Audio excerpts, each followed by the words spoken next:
And you are here live with the lowdown. This is the Levels of Wrestling. You are our followers. Thank you for joining us. Tonight, you're sitting here with Chris Lamb. We've got Paul, and you've got myself. Krista will be joining us shortly. And tonight, we are discussing all things Royal Rumble. How are we doing tonight, guys? Wonderful, and I just want to give a special shout out to my tag team partner Skeletor. It's his birthday, so happy birthday, happy birthday, Skeletor. I hope today brings you happiness. No more sadness, just happiness on this one day a year. Then after that, you go back to being miserable, you sad fuck.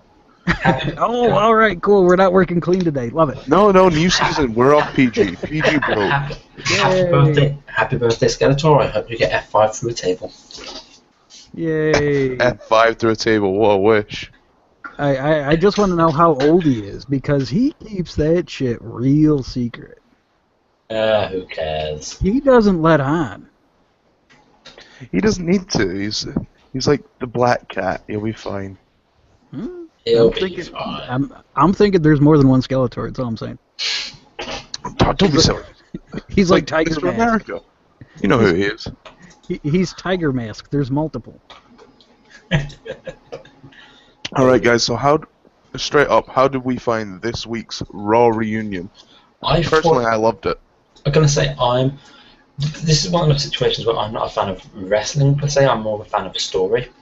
And which is why for me this week was absolutely fantastic. I mean, you saw the stuff with Lesnar and Rollins, you saw the stuff with Cena, Lesnar and Rollins. You saw some good, not bad comedy, but stuff like Damien Sandow being X-Pac and stuff like that. I legitimately did not realise it was Sandow at first. Oh, the stuff with X-Pac and Sandow was great. Genuinely, I saw a fantastic meme that came up during the week. It was the photo of the two of them together, and it was just X-Pac saying to Sandow, "Where were you when I fucked China?" That's awesome. Oh man, I didn't even realise it was Sandow at first. I was like, "Oh, cool, X-Pac," and then X-Pac walked down, and I'm like, "Oh." How did you find it then, Paul? What did you think to Raw reunion? Now then, since I'm old man and I hate everything current wrestling, I actually like the show. I watched the entire thing. I even went back and watched a few segments that I missed the first time.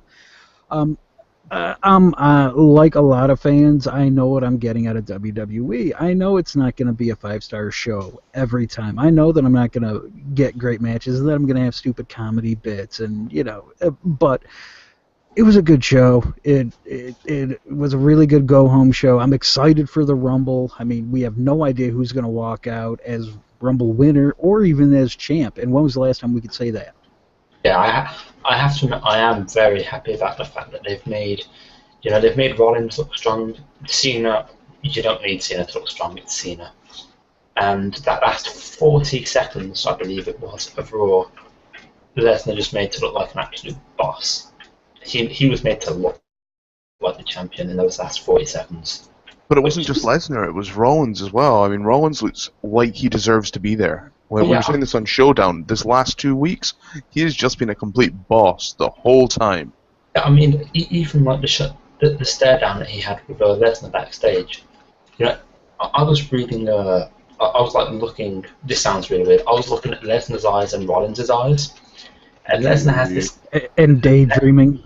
Lesnar had this cold, hard stare, and Rollins was just... He looked sort of like the having second thoughts, but also I kind of don't want to back down thing, and I was like, okay, this is good. I was like, this is good acting. But during that stare, couldn't you just fantasize about moments like this? Yeah, his stare wasn't the only thing that was cold and hard. You knew it was going to happen. That's Inception, people. Inception. There was seeds being planted for greater things. I absolutely loved all the stuff with Rollins and Lesnar and Rollins cutting promos. It was even nice to see Lesnar cut promos instead of just standing there next to Heyman. Brock's promos he absolutely owned them. Outside of being corny and saying baby, But other than that, he keeps him short, he keeps him sweet. It never sounds like he's reciting lines. But I have to admit, when he first came back and he cut those Extreme Rules promos against Cena years ago, he sounded bad. And then to hear this, they were terrible. And then to hear this, I was like, holy shit, what the hell? Yeah, it sounds like he's not reciting lines. That's my problem with Seth Rollins. He's improved on the mic, but it still sounds like he's reciting lines. Not always. I mean, the stuff with Edge when he was like, you know what, I'm going to kill him anyway. I was just like, okay. Mm-hmm. I'll admit, Edge actually was the first name that came to mind there when you said, saying lines. I always felt that Edge's promos were very scripted, and you could always tell they were. It was very rare that I felt that Edge's promos flowed, but that's kind of what I'm seeing from Seth Rollins now. He's main event material, but promo-wise, he's just not quite there. He's putting it together. But see, it's getting there. Do you know the contract signing they had last week? Yes. Promo-wise, I think Seth Rollins outdid Lesnar, he outdid Heyman, he outdid Cena. I was actually incredibly impressed with Rollins. A hungry monkey looking for a banana could outshine Lesnar sometimes at promos, but let's not get into that. Yeah, okay, but to outdo Heyman is another thing.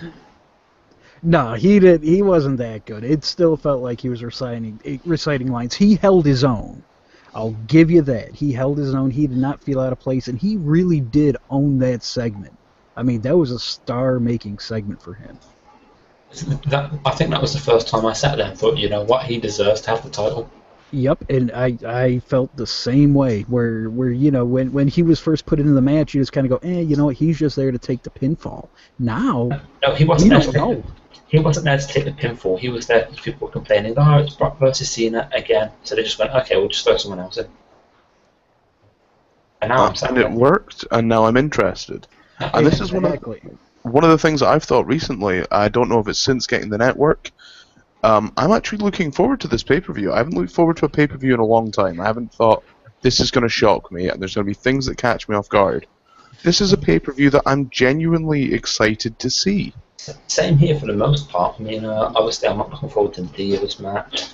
I'm not looking forward to the irrelevant tag match that's going to happen, Ascension versus New Age Outlaws.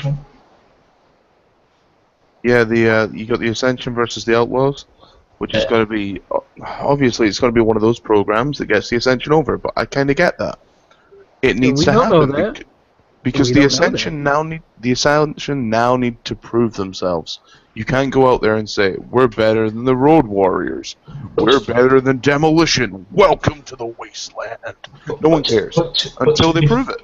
But to be fair, they did the same thing with S.H.I.E.L.D., so that's understandable.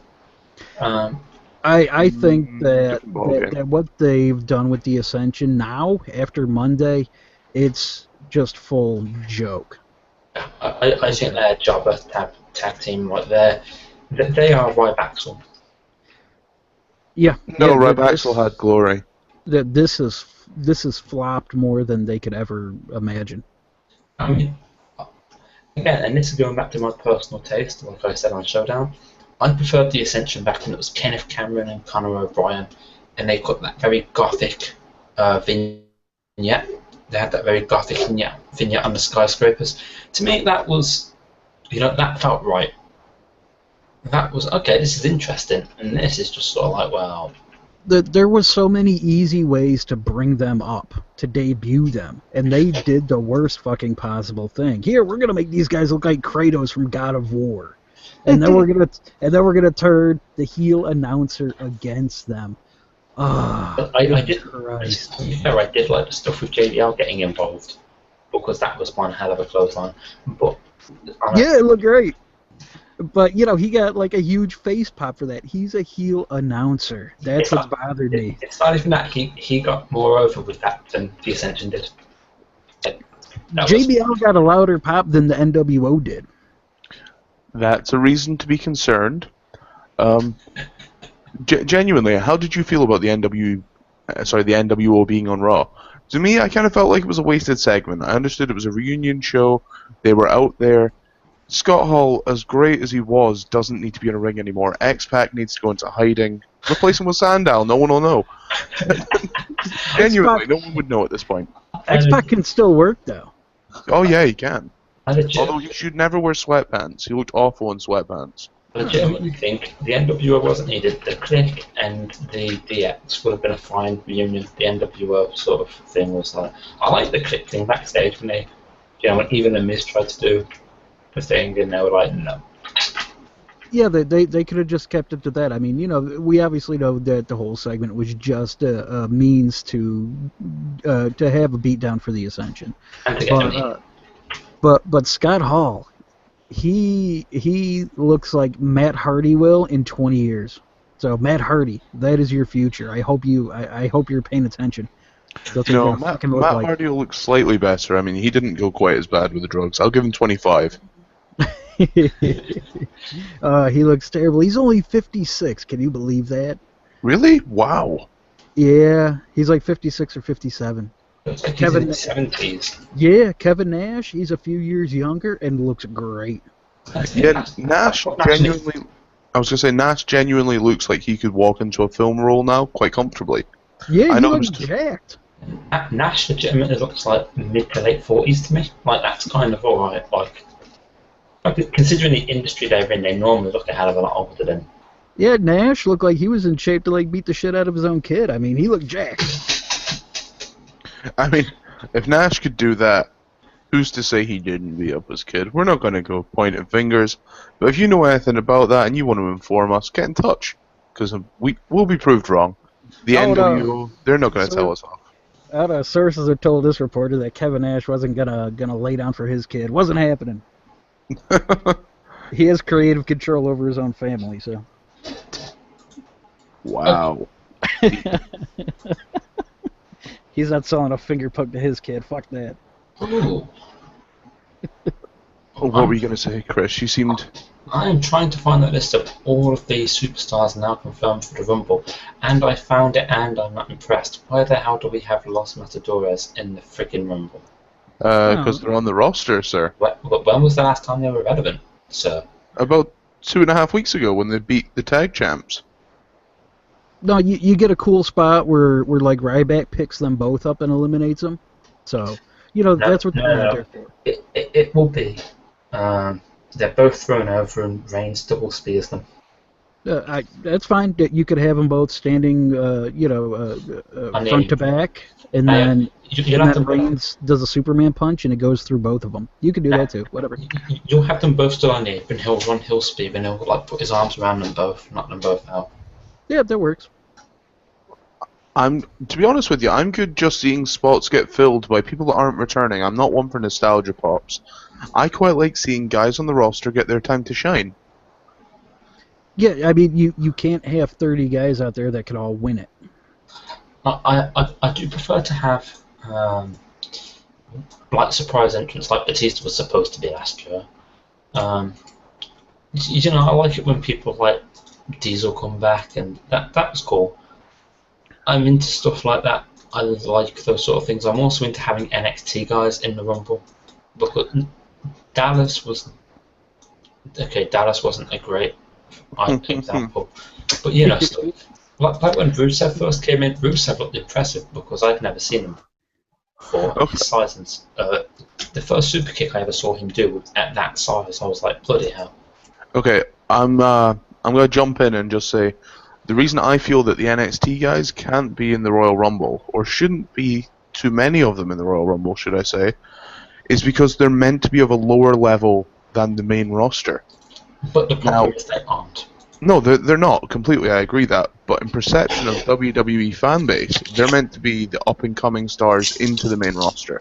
So they're meant to be literally ground zero. So if they go into that, Royal Rumble, they're then meant to be seen as the underdog going in, and they're meant to be seen as the smaller guy.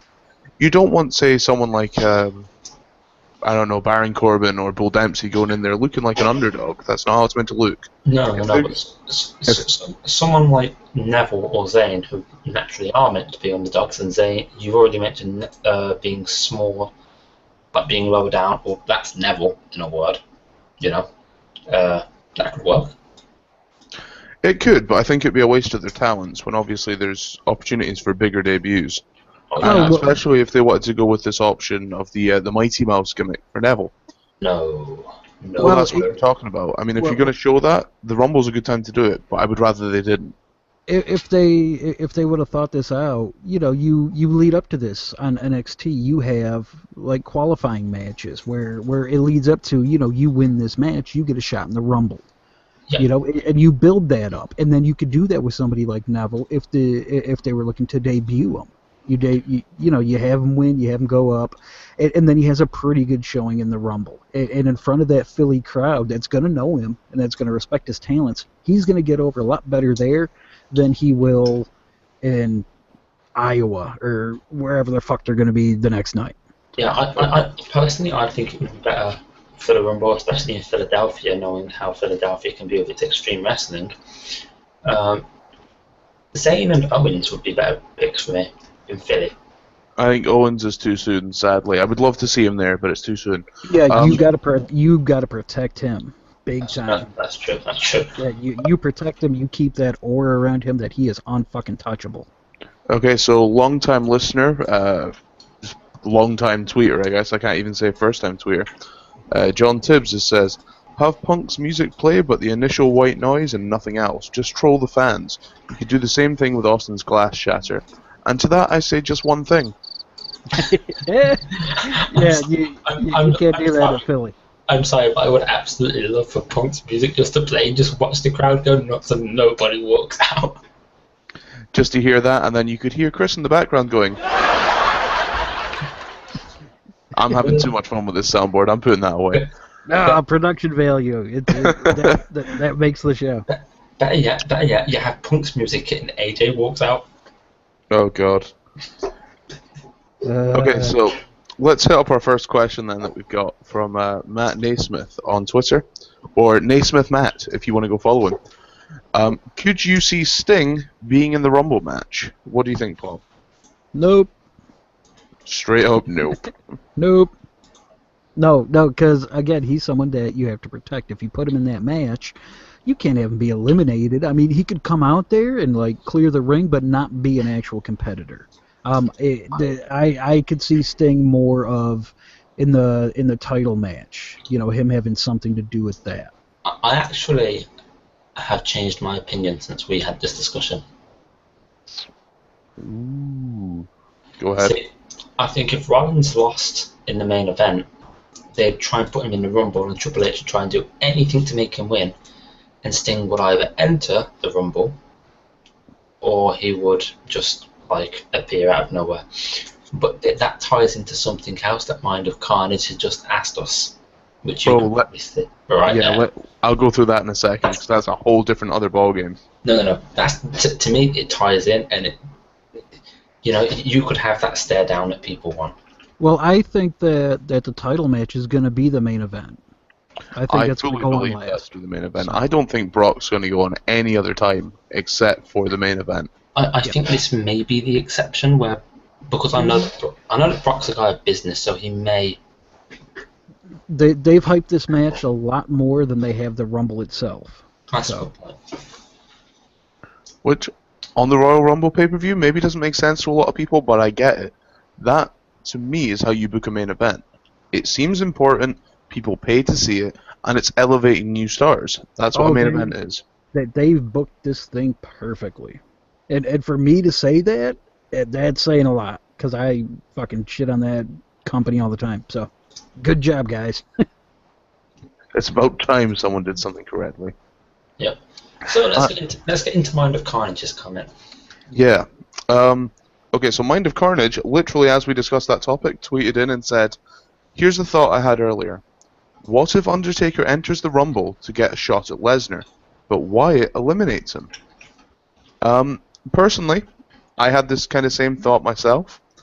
I do like the idea that Wyatt wins the Rumble. This is just personal preference, and bear with me. I had the idea that Wyatt wins the Rumble, and instead of going after the title, because we've all said on several occasions, Wyatt doesn't need the belt, that he challenges the dead man. Wyatt needs something to make himself relevant. He needs to show the world that he's a monster, and it's time to finally let the dead man go to rest. Which can make Fastlane relevant, because they can have a tournament building up to Fastlane and have it be relevant. That was my exact thought. However, I completely get where Mind of Carnage is coming from, saying if Undertaker enters and Wyatt eliminates him. That sets up a feud straight away there as well. Yeah. I also like the concept of, like I said, if Sting enters the Rumble, you could have Sting enter, then Undertaker enter, or vice versa, and you could get that stare down that everybody wants, that the guys in Philly would go mad for. You could do that in front of any crowd, though. Yeah, but in front of a Philly crowd, you know, you'd get the loudest holy shit chant you've had in a long time. But then that's something that you want to close the show with. That's the last thing you want people to leave with talking about. Yeah, you close the show, you got the WrestleMania banner in between the two of them. But again, you can have Taker in the Rumble, eliminating so many guys. Sting turns up, they have the stare down. While they're staring down, Wyatt grabs Taker and throws Taker out. See, the one thing that gets me is if Taker's in the Rumble, they can protect him so he doesn't have to look weak. Yeah, and that's what I meant with the stare down. They can make it look like he was distracted by Sting while Wyatt gets rid of him. And you can have the vendetta of Undertaker and Wyatt. See that if there was a stare down though between Undertaker and Sting, I feel that would have to lead to Undertaker Sting. Yeah, and they're leading to Triple H Sting. So of course, I mean, at this point, I think that's definitely their safety goal. Yeah, that's right in itself right there. Not necessarily a straight up stare down. Let's say Sting enters, comes in, takes care of Rollins or Kane or whoever it's going to be from the Authority, knocks a few people down, Taker's knocking people down, and they're both the only two people stood up. They just stare at each other. That would. I think to make this, if Sting's going to show, it needs to be a surprise. It can't be the music hits and he walks out. It can't be like there's a 10-minute moment where everyone's like, what's going on? I don't know. If Sting's going to show, it needs to be like lights out, lights on. He's there in front of Triple H. Yeah, you can't have JBL yelling, no, Michael, that's a picture. That's a picture of Sting. He's not really here. That's a picture. I have to admit, I do think that the Sting to a first debut that should have happened. It should have, but I mean that's the way it's gone, and the way it's working seems to be okay. I thought his appearance on Monday was a lot better than his one at Survivor Series. There was less time. Yeah, this one impacted me more. This one felt more like a yes, there's fucking Sting. I feel that's the exact reaction you had as well. But Survivor Series, it was. I was genuinely excited. I was almost, an 8-year-old again when I saw Sting for like the first time. It's weird because at Survivor Series, you had the holy shit Sting's here, holy shit Sting's here, holy shit Sting's here sort of thing going on. It was, they gave it time to sink in, and it was like holy shit kind of moment. So, bluntly, I mean, obviously, this whole idea of Wyatt Undertaker is kicking around. You've got the idea of Sting Undertaker. You've got the idea of Sting Triple H. Let's say Wyatt does end up facing Undertaker. How do they go about the story? This is one of the things. The Rumble would be a good way to do it, honestly. But I think it'd be out of character for Undertaker to be seeking revenge. Like, I would get it. But for Taker to be doing it, I think it'd be a little bit out of character. In terms of how else they do it, I'm not really sure. Sister Abigail perhaps will have something to do with it. It really doesn't matter because we're just a few years removed from them having a battle royal or whatever, or a fatal 4-way, whatever Punk won to get a shot at the Undertaker. That's how strapped for ideas they were. So, anything that they give above that, it would be aces in my book. I have to admit the whole Punk Taker program. Although it was a good program, the start of it made absolutely no fucking sense in the world. They lucked into it with the unfortunate passing of Paul Bearer. Without that, that thing flops. Outside of the match itself. But it wasn't even that, because didn't Taker turn up first, and I'm pretty sure that Taker turned up at one point or something first, and that was how he decided he wanted to take on Taker. No, he had to win a match. He had to win like a fatal 4-way or something like that. It was something stupid. He lost the match with John Cena, remember, because he was going to try and make it a triple threat at Mania. Right, but then he won a match on Raw. A small moment and say, welcome, Krista. How are you doing today? Oh, I love that too much. How are we doing, Krista? You know, not bad, all things considered. All the better now, right? After that intro. Yeah. Holy cow! We That all was need fantastic. soundboards. I mean, soundboards are now the future of podcasts. It is. Yeah, no kidding. If you're not treating your podcast like a radio show, you ain't treating no one. So anyway, Krista, we've had a question come in from Minds of Carnage. I'm going to drop you straight in the deep end. Hey. He says, He's putting it in the deep end. hilarious, yeah. Oh God. So, Minds of Carnage has said, here's a thought I had earlier. What if Undertaker enters the Rumble to get a shot at Lesnar, but Wyatt eliminates him? Do you see it happening? I mean, is it a possibility? Do you want to see Undertaker in the Rumble match?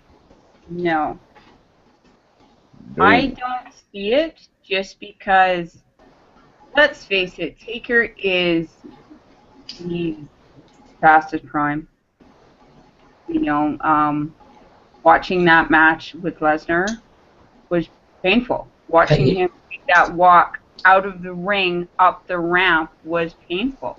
He was concussed. Give him credit. Like, Jesus, I'd be walking like that if I was concussed as well. But, you know...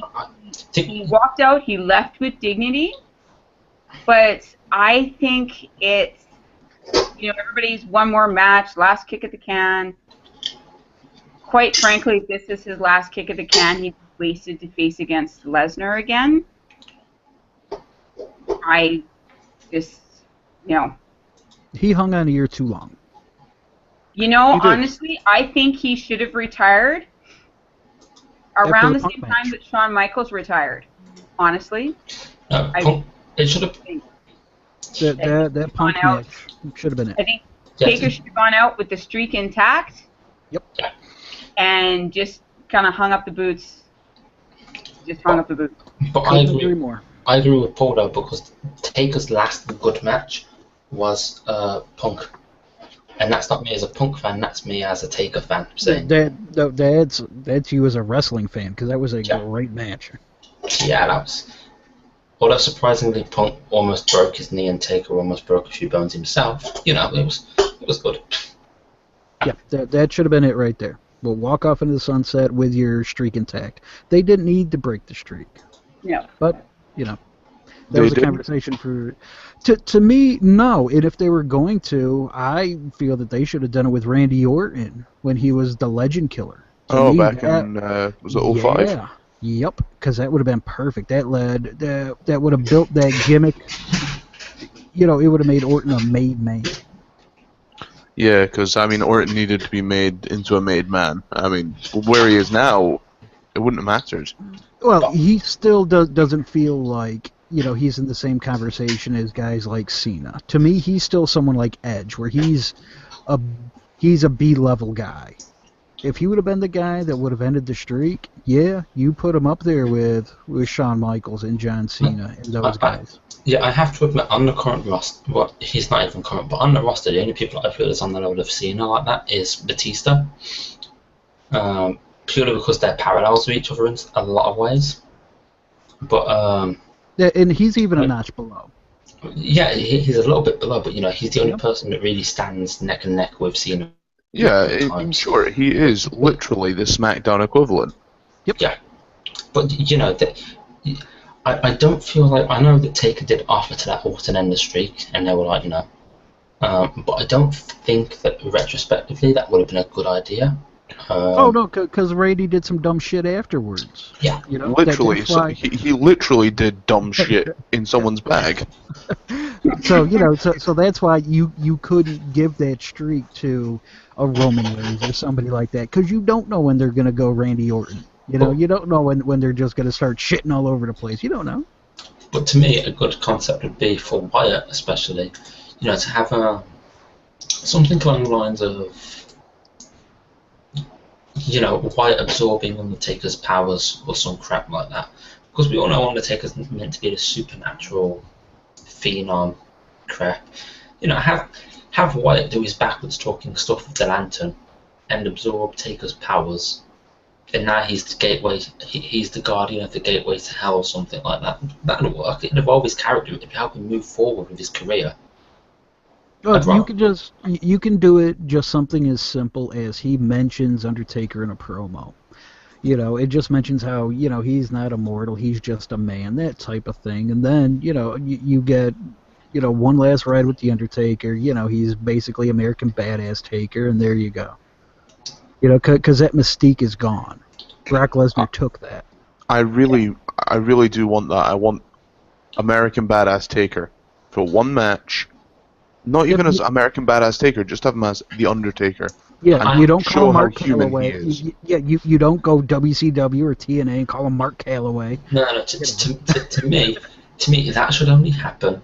They should have this match with Wyatt. Wyatt should absorb his powers, and after that, if he ever makes the old school or the Raw reunion appearances, then you have him as the badass. He has no powers, though. No, he has no powers, and people know that. I mean, now it's such an established thing that The Undertaker wasn't like that. In this, reality era, if you will, it would be so pointless to have Wyatt say, "I'm coming for your powers." But no. Even when they did the Punk feud, they constantly said that the urn was the source of Undertaker's powers. And that was something that they iterated on quite a bit. Yeah, but that's also... that's because Paul Bearer was in it. Yeah. But I liked the mystique of the idea of... Because we all know the gimmick does not make sense if Undertaker's just another guy. That gimmick doesn't make sense in that way. I mean, the guy's died 3 times now? Sure. But at least. But though,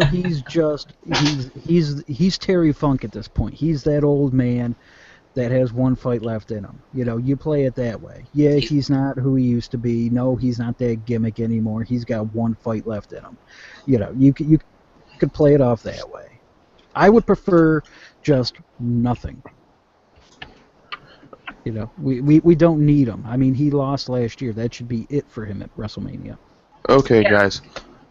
Before we move on to our famous Pop of the Week segment, I just want to let our followers know, if you guys are listening tonight, in the coming months, very imminently, so to say, we are going to have a brand new app for you all to access our podcasts. And in time, this app will develop, and you will be able to see our blogs on there, and there will be loads of content for you to check out, including questions from tonight's show where we've asked, would you want to see The Undertaker back? We're going to have votes on there occasionally. But right now, what we need you to do is head over to Twitter, and we're going to be tweeting out a survey from Chris, who needs you to fill this out so that we've got a little bit of information on how you would use our app and what you do with it. So right now, guys, I'm going to tweet this out, and as many of you can, go and tweet it. We want this filled, we want it sent out. The more feedback we get, the better we can make this app for you guys. So that's it being sent out right now. And be sure to check that out, okay? Because this app is going to be huge, I promise it. Plus, you can't argue with free-to-download content, can you? How many other podcasts are really offering that kind of stuff nowadays, huh? And every week, we will tell you how to download it. Oh, but we won't do it in a pandering manner. No. We will do it in a new manner each week. In fact, and it won't be for $9.99. Just put it won't be $9.99. That's right. It'll be free. It will not be $9.99. The only time you'll have to... I would like to point out that when you share the survey, make sure you share it before you take it, not after you take it like I did this morning. I am so sorry about that, folks. That's what happens when Krista decides to promote something. And does it right when she gets up in the morning. Sometimes that calls for a little bit of sad trundling.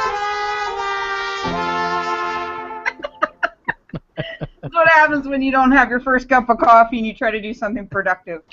So guys, we move on to the infamous Pop of the Week. So what is your Pop of the Week, Krista? Can you come back to me? I gotta find it. Wow, that was awful. Let's try that again. Hang on, let's try this again.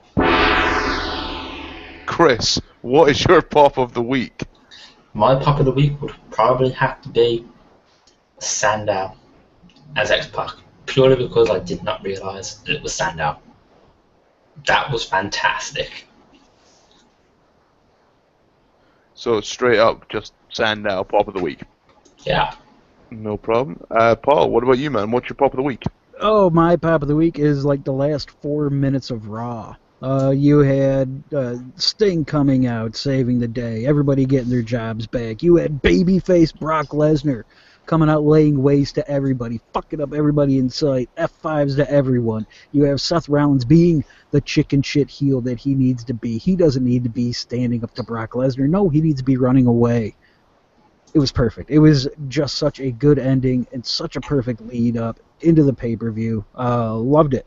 Loved it, loved it, loved it. And, yeah, I can't wait for the Rumble. So, good job, WWE. Okay, while Chris is searching for hers, I guess I'll let you know mine. This week, my pop of the week quite simply goes to the fact that we saw Sting on Raw. I don't care when it happens. I don't care how it happens. Sting making his first appearance on Raw is a big thing. Now, the only way that they can get their money's worth out of Sting at this point is to pop him on SmackDown as well, because hell, they can do it and pop views up.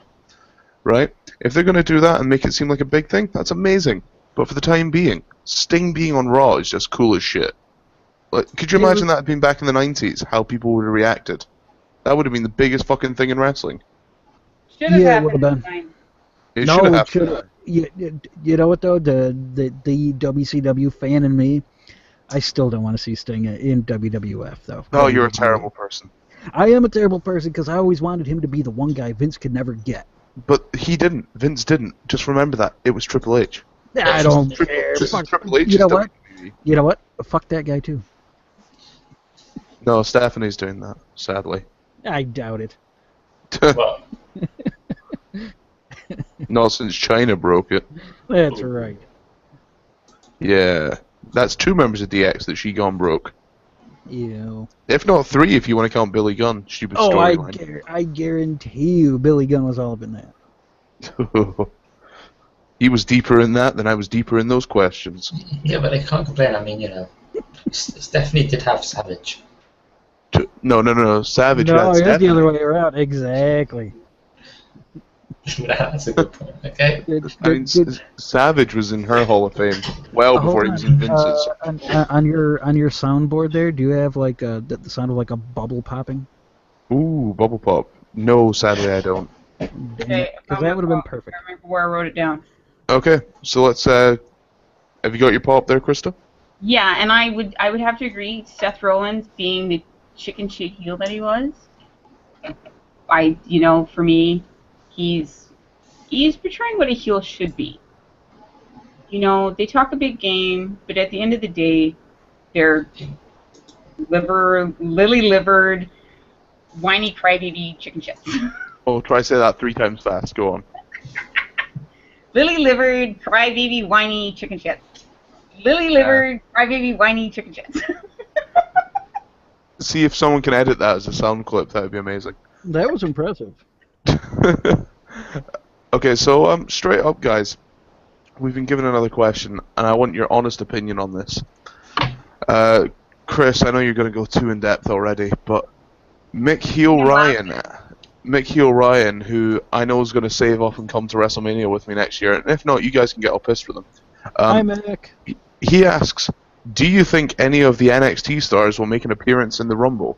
And would this not be better than returning part-timers? Yes and no, because the part-timers will get a bigger pop because people actually know who they are. For this year, it's too easy. It's in Philly. You got to bring out some old ECW guys. Yeah, you have guys like Rhino coming up. Yeah, it's way too easy. That's how you do it this year. Next year, build it up on TV where it's a big deal to earn a shot in the Rumble. But other than that, I want the 2 to be separate. I think maybe this year they should have. People are saying there's going to be 1 or 2. I reckon that's about right. The rest of the spots for the most part, you need a good 3 or 4 returns. Autumn will probably be maybe one of them. Taker or Sting could be another. You've got guys like Rhino, a few of us. We've got guys like we called it last week, the Dudley Boys, Team 3D. They could be a huge returning pop, and that's an easy pop. But as far as the NXT guys go, it's great to have one or two, but you don't throw in like 6 NXT guys because then it just becomes stupid. Yeah, though, to go back to the Dudleys' point, I mean, you could even use them in the Ascension match. That was my plan. I'm reading your mind, brother. Brother. Or even if you... Well, hold on, who's entering the Miz and Mizdow are in the Rumble, right? Hold up. You got Usos versus Mizdow and Miz. So that's going to be a completely separate match, but I don't know if they're actually going to be in the Rumble for you. I would guess that's got to be like a pre-show. You do that on the pre-show because the pre-show is New Day versus Cesaro, Kid, and Rose. Man, so they're not even gonna. I've just been given an incentive to skip the pre-show. Miz Sandow and the Usos are all in the Royal Rumble. What I would suggest having done is have something like the Miz and Sandow taking people down and being the only two stood up in the middle of the ring when you have the Dudley Boys go down. That's how I would have a Rumble appearance by the Dudleys happen.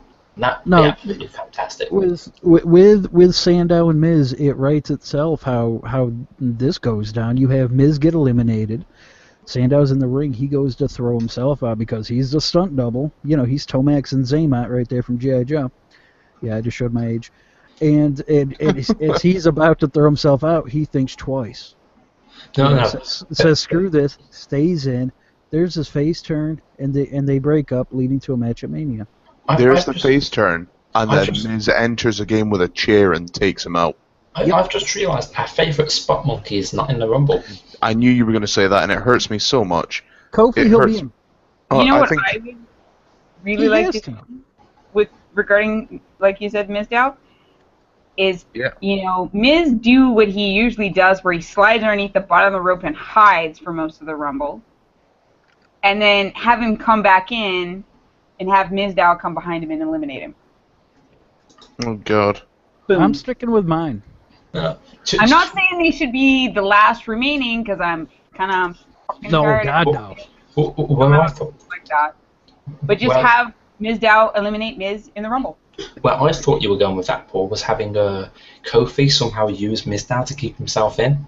Like, as Mizdow goes to eliminate himself, I was like, if that would happen, that'd be fantastic. If that happens, straightforward, it would just be this. Yeah, there's no way. Kofi's going to be in it. That's the only reason that he has a job. Yeah, he always in the Rumble because he always has those memorable moments. Yep, that's it. But to me, looking at this, we've got something like roughly 20 people currently announced for the Rumble. I do not want to be seeing guys like Xavier Woods and Big E in the Rumble. I would rather it was just Kofi. Okay, so the 20 spaces that have been taken, you're also forgetting that they've not included 3 fired guys. So there's 23. No, this 21 does include Ryback, Ziggler, and Rowan's not actually on the list. Yeah. Then you factor in I'm going to be in it, so there you go. Yep. And then, of course, it's tag partners. Don't have the commentary team in the Rumble again, like they did in 2012. God, that was dumb. I think, obviously, we're going to get the nostalgia pops. You're going to get a couple of people coming back. Well, speaking of the Rumble, though, we have a question involving the Rumble itself. So this comes from Ebony Sandistica. Sorry, I'm shitty with names. That's at Trina Laney on the old Twitter. Who is our Rumble pick and why? And she also has a follow-up question. We got a couple from her. And where do they go with the Divas division? And she hates that word when referring to women. As do I, God damn it. Hate the word Divas. I very much prefer the NXT women's division. Absolutely. Right. Yes. I hate Diva too because I think model's a much better word regarding half of the talent there. Because that's all they're used for, sadly. Right, yeah. It's really sad that they're more worried about that they're trying to get these girls to learn on the fly, where someone like Nikki Bella, everyone's praising her for finally learning how to do her job 7 years into her career. But this is her second run. She's improved. But you know what? She should have came in there already knowing how to do this stuff. You know, that was Johnny Ace, and you know, just him wanting to fuck twins, allegedly. That's how they got their job. But Whoops. allegedly, that's just what I heard. But as far as the Divas go, I mean, it's start and stop pushes. I mean, everybody is they flip flop from face and heel so quickly that it's hard to even get a grasp on them. If Charlotte's smart, she stays down in NXT. Yeah, I agree with that. Yeah, she's not the answer. She should stay down in NXT. But in terms of our picks for the Rumble, what do you guys think? Who's going to win with that, and where is it going to go? What, the Rumble? Okay. Yeah, I'm. Let's just answer Trina's question first, and then we'll get into that because I've got quite a bit to say on this, sadly. As far as Divas go, I think it's going to end up AJ's going to return, and I think at Mania you're probably going to end up with AJ Page, Natalya, maybe in a three-way. I know a lot of people are thinking three-way. Get your minds out the gutter. That's not how it works. But I think honestly you're probably going to get a triple threat at Mania coming out of the Royal Rumble. Yeah, I can't argue with that. I honestly can't see them using the Divas in any other way going to Mania, which is really fucking sad, to be honest with you. I mean, the Divas are just as important as the male wrestlers. As much as people don't like to look at it that way, and a lot of wrestling fans go, "Oh my god, it's the Divas match. What? It's a break. I need to go for a piss." That's not how it works, you know? Yeah, Well, that's how they've conditioned us. Well, so far as from what I can see, because I'm searching online, apparently they've got Paige and Natalya booked versus the Bella Twins. That's correct, yes. Is that a thing? Jesus. That's a thing. There's no Divas title match. It's a tag And match. for your nostalgia junkies, apparently the Old Age Outlaws are coming back to face off against the Ascension. We've discussed that one. Yep. I We've just already got covered here. We already covered that. Listen back. Yeah. Hey, I'm really disappointed in that. It's fine. Again, we've touched on that. It's been explained, people. You've heard it. It's good. I do honestly think, though, the situation with the Divas at this point, it's going to be unusual. Paige and Natalya working together versus the Bellas, I think someone's getting screwed over. I mean, you know what? Just give the guy in NXT control of the script, for Christ's sake, because at least he knows what the hell he's doing. Yeah. But they're not going to do that, though. You know, I know they're not, but they should. They absolutely should, because, you know, as most people that watch NXT will tell you, that the Divas, that the ladies down there are treated just as well as the guys are. And they're putting on some fairly good matches. Not just for women, they're putting on good matches. Yeah, the women main evented NXT. And now on the main roster, they're putting the cool down spot. You know, we're conditioned that when we see them, it's the cool down spot, and it's not important. Go get food, go to the toilet, GG. Yep, Well, it sucks. and that's unfortunate for the Divas, because I mean there is women's wrestling, you know, promotions that are exclusively women. Yep. Is it Out there Shine in Wrestling? independent circuits. Shimmer, thank you. And Shimmer and there's Shine. So, in the UK, there's one in the UK. That's the one in the UK is Shine. Yeah, of course, yeah. It's hidden away in my basement, but it's there. But for WWE to kind of like go, this is just filler, you know, they do a disservice to people like Paige and Natalya who actually have in-ring skills.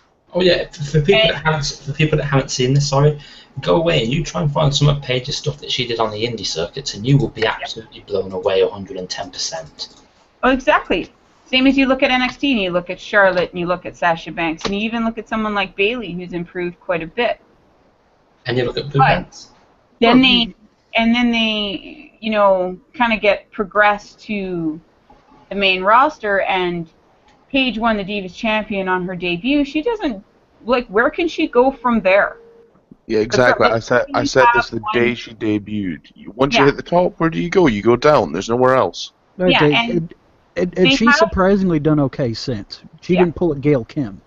Well, exactly. But you look at someone like, and unfortunately Emma was the, you know, the architect of her own demise. She stole that from everyone's feet. It's fine. Hello.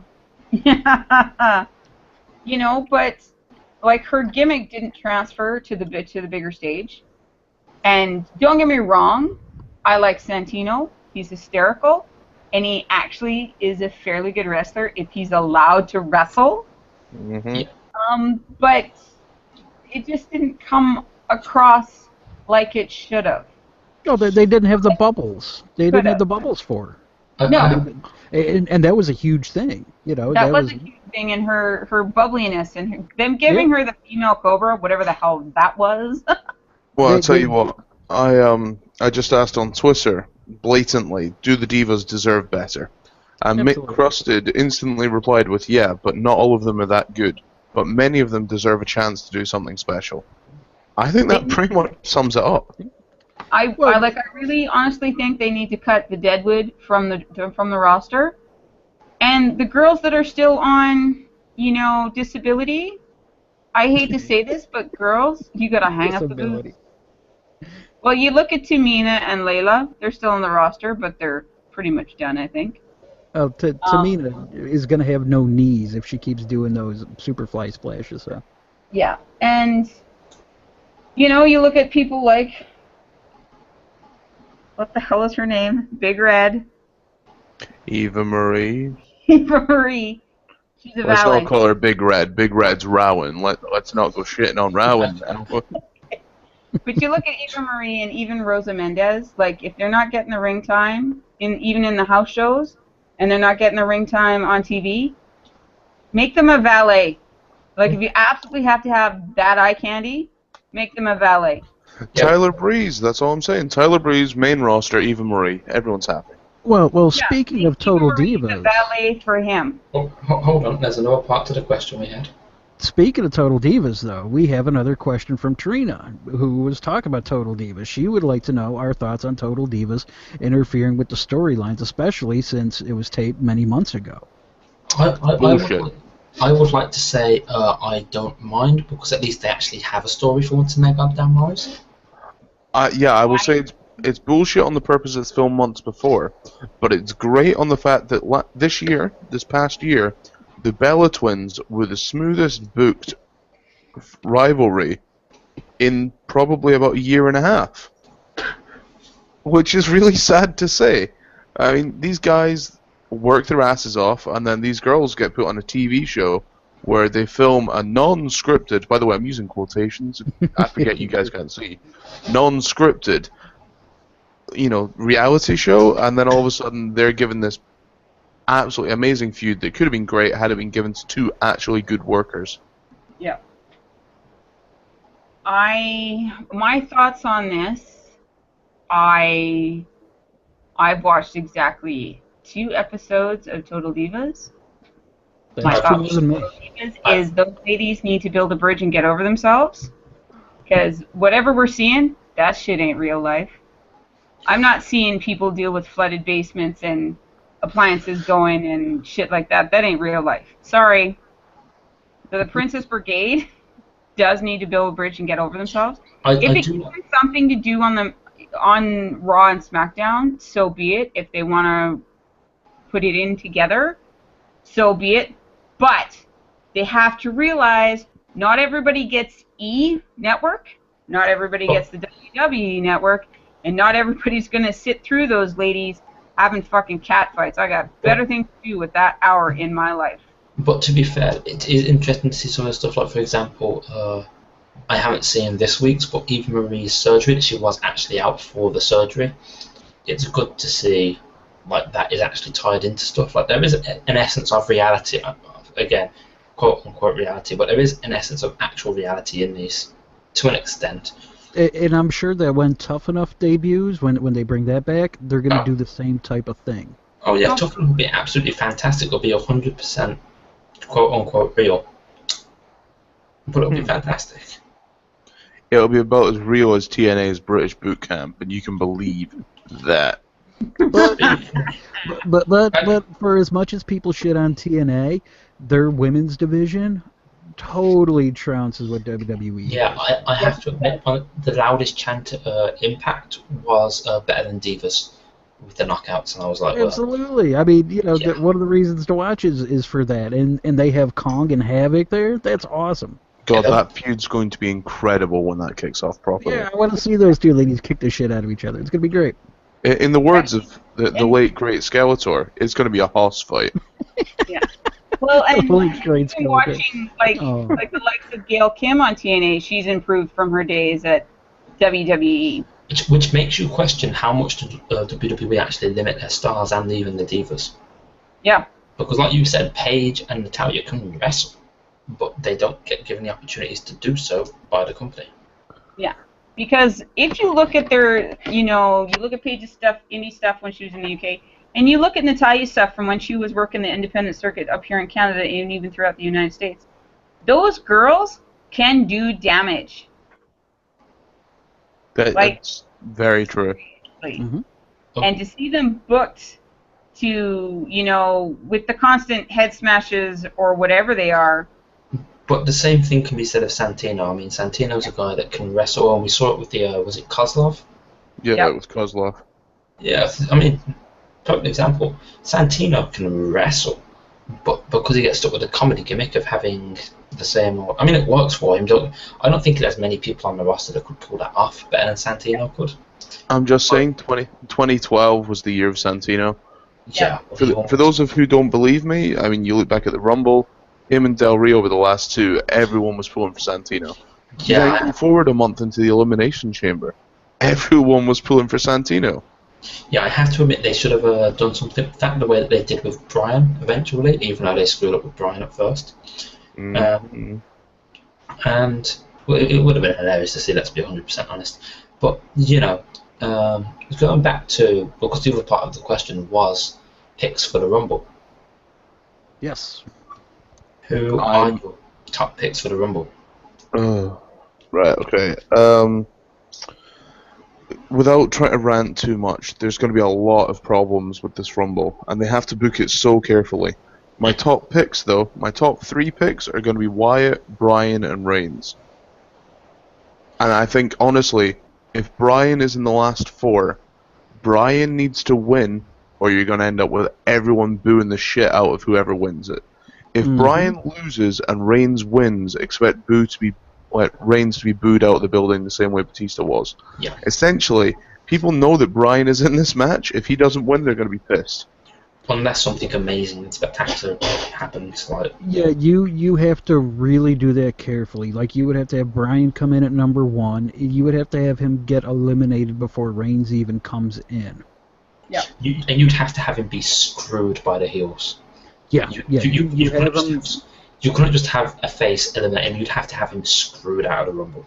You have him get screwed, and then you have Reigns come in there, get the retribution for him, and dominate. None of this face and peril bullshit where, he's fighting from underneath. No, you have him come in there and kill everybody.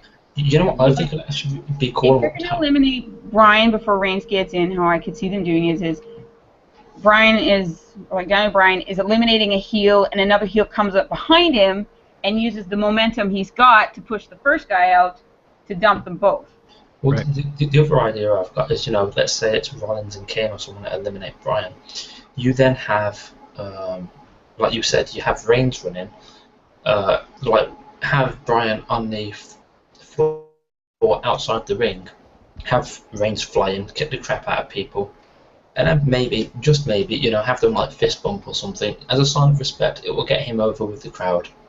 Whether it's not a conscious thing, but subconsciously people will realise, oh yeah, that's cool, and they'll be happy with that. They got to be real careful with Reigns, because you're going to be having Ziggler getting huge cheers. You're going to have Bryan getting huge cheers. So Well, this is why I wanted to go Ambrose on is in there, so you got that too. This is why I wanted to go on to my pick, because you have Reigns is not ready for the title run, as we've said, and the promos recently have proven that. I'll debate that in a minute. Bryan with his, I know that they're playing it off that Bryan is 100% recovered, but from there was a clip that I saw very brief of the live event, and you can see that he is struggling very much to do the yes chant with both arms. So I'm a little concerned with that, and I think some of the officials possibly could be as well. They'll probably, based on that alone, I could see them having a book to lose. Yeah, I mean, I wasn't a big. I mean, Brian's come back. He's lost a lot of muscle. Anyone can see that. But the fact that he's still not got all the strength back in his arm, by the look of it, it's the same situation. He may never have all the strength. Yeah, and this is the same situation with The Undertaker, where people don't want Taker to have a match because he's old and injured. I'm not sure I want Brian to be winning and main eventing Mania if his arm is not going to hold up. Straight up, Troy Johnson Jr. 23 on Twitter says that he thinks Dean Ambrose is going to win the Rumble. I was going to go on and say Ambrose can't win because he can, but if they do it, it's going to be awkward because he's been sabotaged by the booking thanks to Bray Wyatt having to look strong. Yeah, he has a 0.0 chance of winning. Yeah, I could see him being one of the last few entrants, though. Yeah, I could. I could see him being one of the last, say, 4 or 5. He's Tommy Dreamer there now. I could see him. I could honestly see him scrapping with Wyatt when Wyatt comes in. Yeah. I don't. They have no idea how to book him. No, and they've never been able to book him right. Well, no, but then Ziggler. It's weird. Ziggler is more popular than the company seems to want to acknowledge. Well, they've never. Ziggler's my wild card. Yeah. Like, I think he could screw Brian. He could be the reason to screw Brian. Yeah. That would be a perfect time for him to turn heel, though. Yeah. Yeah, and that'd be a good feud to see as well, is Brian and Ziggler, because people compare Ziggler to Shawn Michaels and Billy Gunn. And because Ziggler can sell, like, even if Brian isn't in top form, Ziggler, when he's not overselling, could sell the move. Yeah. I mean, tell me as well that's not a good mid WrestleMania match. That'd be a great second hour of WrestleMania. That would be a good match. Yeah, that'd be going into the main event sort of match, like the upper mid card match. Yeah, the upper card match. Mind of Carnage suggests, what if Brian and Dean eliminate each other at the same time? Then everybody goes home happy. It all depends on then who wins. Yeah, I mean, this is the issue. Like I said, I don't feel Reigns is ready. I don't think Wyatt should win if they want to do the Taker route because it feels like a waste of a Rumble. If they want to do Brian, his arm, Ziggler, we've discussed this before. Ziggler's not exactly main event stuff. But he can be. But he can be. I mean, they positioned him. Oh yeah, the way that he's being booked right now, and with how over he is since Survivor Series, he could well be the guy to win the Rumble. And the wild card is Randy Orton. Yeah, I was gonna say my pick is probably going to be Orton or Ziggler. But how great is it that we have no idea? None of us have like a definitive pick that we can all agree on. Well, I mean, like, was it last year? Awesome. No, it was 2 or 3 years ago now that it was rumored Jericho was going to win. Do you guys remember that? And they did a U-turn on that. But I mean, to be fair, last year was predictable because obviously Batista was coming back. I was like, yeah, Batista's going to win. If he'd come back, they let us know a month ahead of time Batista was winning. Pretty much. But the issue I had with that is if Batista had just turned up in the Rumble like they initially wanted, I would never have guessed he was going to win. Oh, it would have been great. It would have worked. Yeah, it would have been great. And that's the sad thing about spoilers is that if it's not complete lockdown, then, people, it doesn't come as such a surprise. I mean, I can't see Batista coming back considering he's now a Bond villain. Yeah, don't expect that to happen. IMDb. Yeah, he's busy and rich. He's busy and rich. He's busy and rich, so I don't see him coming back, so we don't even have to worry about Batista. Yeah, he's not slumming. He's then got, after James Bond, he's got another Guardians film. Then, undoubtedly, if Marvel gets their way, you'll probably have the Guardians involved with the Inhumans somehow. And Avengers 3. It won't be the Avengers. No, I guarantee that. It's been confirmed. They are in Avengers 3. No, they're not. Anyway. Then he's playing me in the life story of me. So. I'm just there.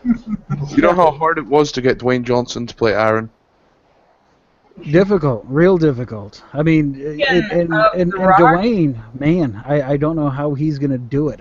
To be a black hole of charisma when he's just exuding it. I mean, he's gonna have to really show his acting chops here. No, he's going to have to go and talk to Tyson Kidd and get some pointers. So, guys, we have, to our dear listeners, we have Are we passed. talking about Cesaro or Adam Rose? Okay, to our dear listeners, we have passed the midnight hour, and this essentially means that I want you guys to give us all the questions you can.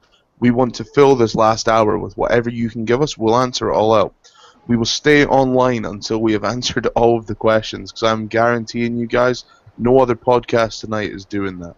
Now, unlike some shows, we're not pointing fingers. We don't point fingers. I don't have fingers. I don't know what you're talking about. I'm a dog. Woof. You know, no one knows. That's say no more, say no more. Thank you, Monty Python. Nope. So anyway, we have got to the Royal Rumble this weekend, and as you've just said, no one knows who's going to win. Well, the writers know, but we don't. I don't think the writers do know. I don't think they know. You know, and even if they do, there's nothing saying that Vinny K won't swoop in like a seagull. Change the everything. Give them something else to do, and like 40 minutes before it's go time, the whole show has been rewritten. I guarantee you, if Cena, Rollins, Lesnar is second to last and the Rumble is last, you'll have Vince McMahon and the writers sat writing it out while the match is going on, and just before the Rumble starts, they'll walk into the locker room and go, "You're going to win," to someone, and that'll be it. Yeah, they'll be sitting in the gorilla position. Or partway through the match, someone will come in and have to whisper in someone's ear, "Vince, change the plans, you're going to win." Yeah, you know what? That wouldn't surprise me if that's happened before. You know, we haven't gotten to did we do the heat portion yet, or have we not done that yet? Well, it makes me laugh because I've read things in the past where people have said they don't know who's going to win the Rumble, and I was like, does that mean that they go into the Rumble not actually knowing, that someone just runs out and has to tell them that they're going to win? Because that would actually be scary as hell. You do listen to some of the interviews from former wrestlers, and they're like, "Yeah, we'll get the script and we'll learn it," and then half an hour before showtime, we're handed a new script saying, "Here, you got to learn it." Or like they're in the gorilla position and they're handed sheets of paper going, "Here you go. This is what you're saying." Okay, so we've decided, obviously, like, there are certain names that we won't see win the Rumble. Ideally, and this is just completely fantasy booking now, guys, if you could pick one person this year to go on a main event WrestleMania, who would it be? Any one current wrestler. I'm looking at you, Paul. Oh boy. And Freebirds is not an answer. They're not current. No, Terry Funk is he current enough? No. He's probably current enough. I mean, he'll show up. I gotta go with Daniel Bryan. I mean, him main eventing with Brock Lesnar. To me, that sells WrestleMania. You have the Beast incarnate. You have the guy that defeated the Undertaker's streak. The guy that's been untouchable for the past year. Nobody can beat him. But plucky Daniel Bryan with his yes chants behind him. You know, it is history of injuries. He's missed half a year. He somehow finds a way to do it. It just screams Bob Backlund. Yeah, it's a great story. I mean, you know, it's Rocky. That's what it is. Yeah, it is. Krista, who would you pick? And I'm not a Daniel Bryan guy in any way, shape, or form, but I want to see that. So, Krista, who would you fantasy book as winning the Rumble then? Fantasy book winning the Royal Rumble. Just because it's fantasy booking and because I like to mess with everybody, I wouldn't mind seeing Bad News Barrett win the whole shoot match. Because personally, I think he's due, because he's lost to Sin Cara since he's been back. Like, how sad is that? He's got the title, and he's been booked like shit. I would like to see him come roaring back, just basically give two fingers to everybody and win the whole shoot match. It's the curse of the IC title. I know, but this is fantasy booking, and I have my pick. And it's Bad News Barrett. I love me some Bad News Barrett. Chris, I dread asking this, Chris. Who's it going to be? No, it's not Sami Zayn, don't worry. Oh, sorry, who? I'm not falling for that again. Who, Chris? Well, if you're not going to fall for it, I'll at least give you a round of applause. See, I know what I was getting myself into by saying Sami Zayn. Okay, so, Oh my gosh, that's awesome. yeah, we have crickets. We've got low down crickets. So, honestly though, who would you pick for your fantasy booking? Damien Sandow. Wow. That'd be good. I would actually like to see them. You know, Sandow goes from this to getting serious the way that Triple H got serious after his Hunter Hearst Helmsley. What was his other one? The Hunter Hearst Helmsley, and then you had the Game. Yeah, I'd like to see the transition from him being the comedy, the stunt double, to him getting serious and getting down and gritty, you know, getting angry.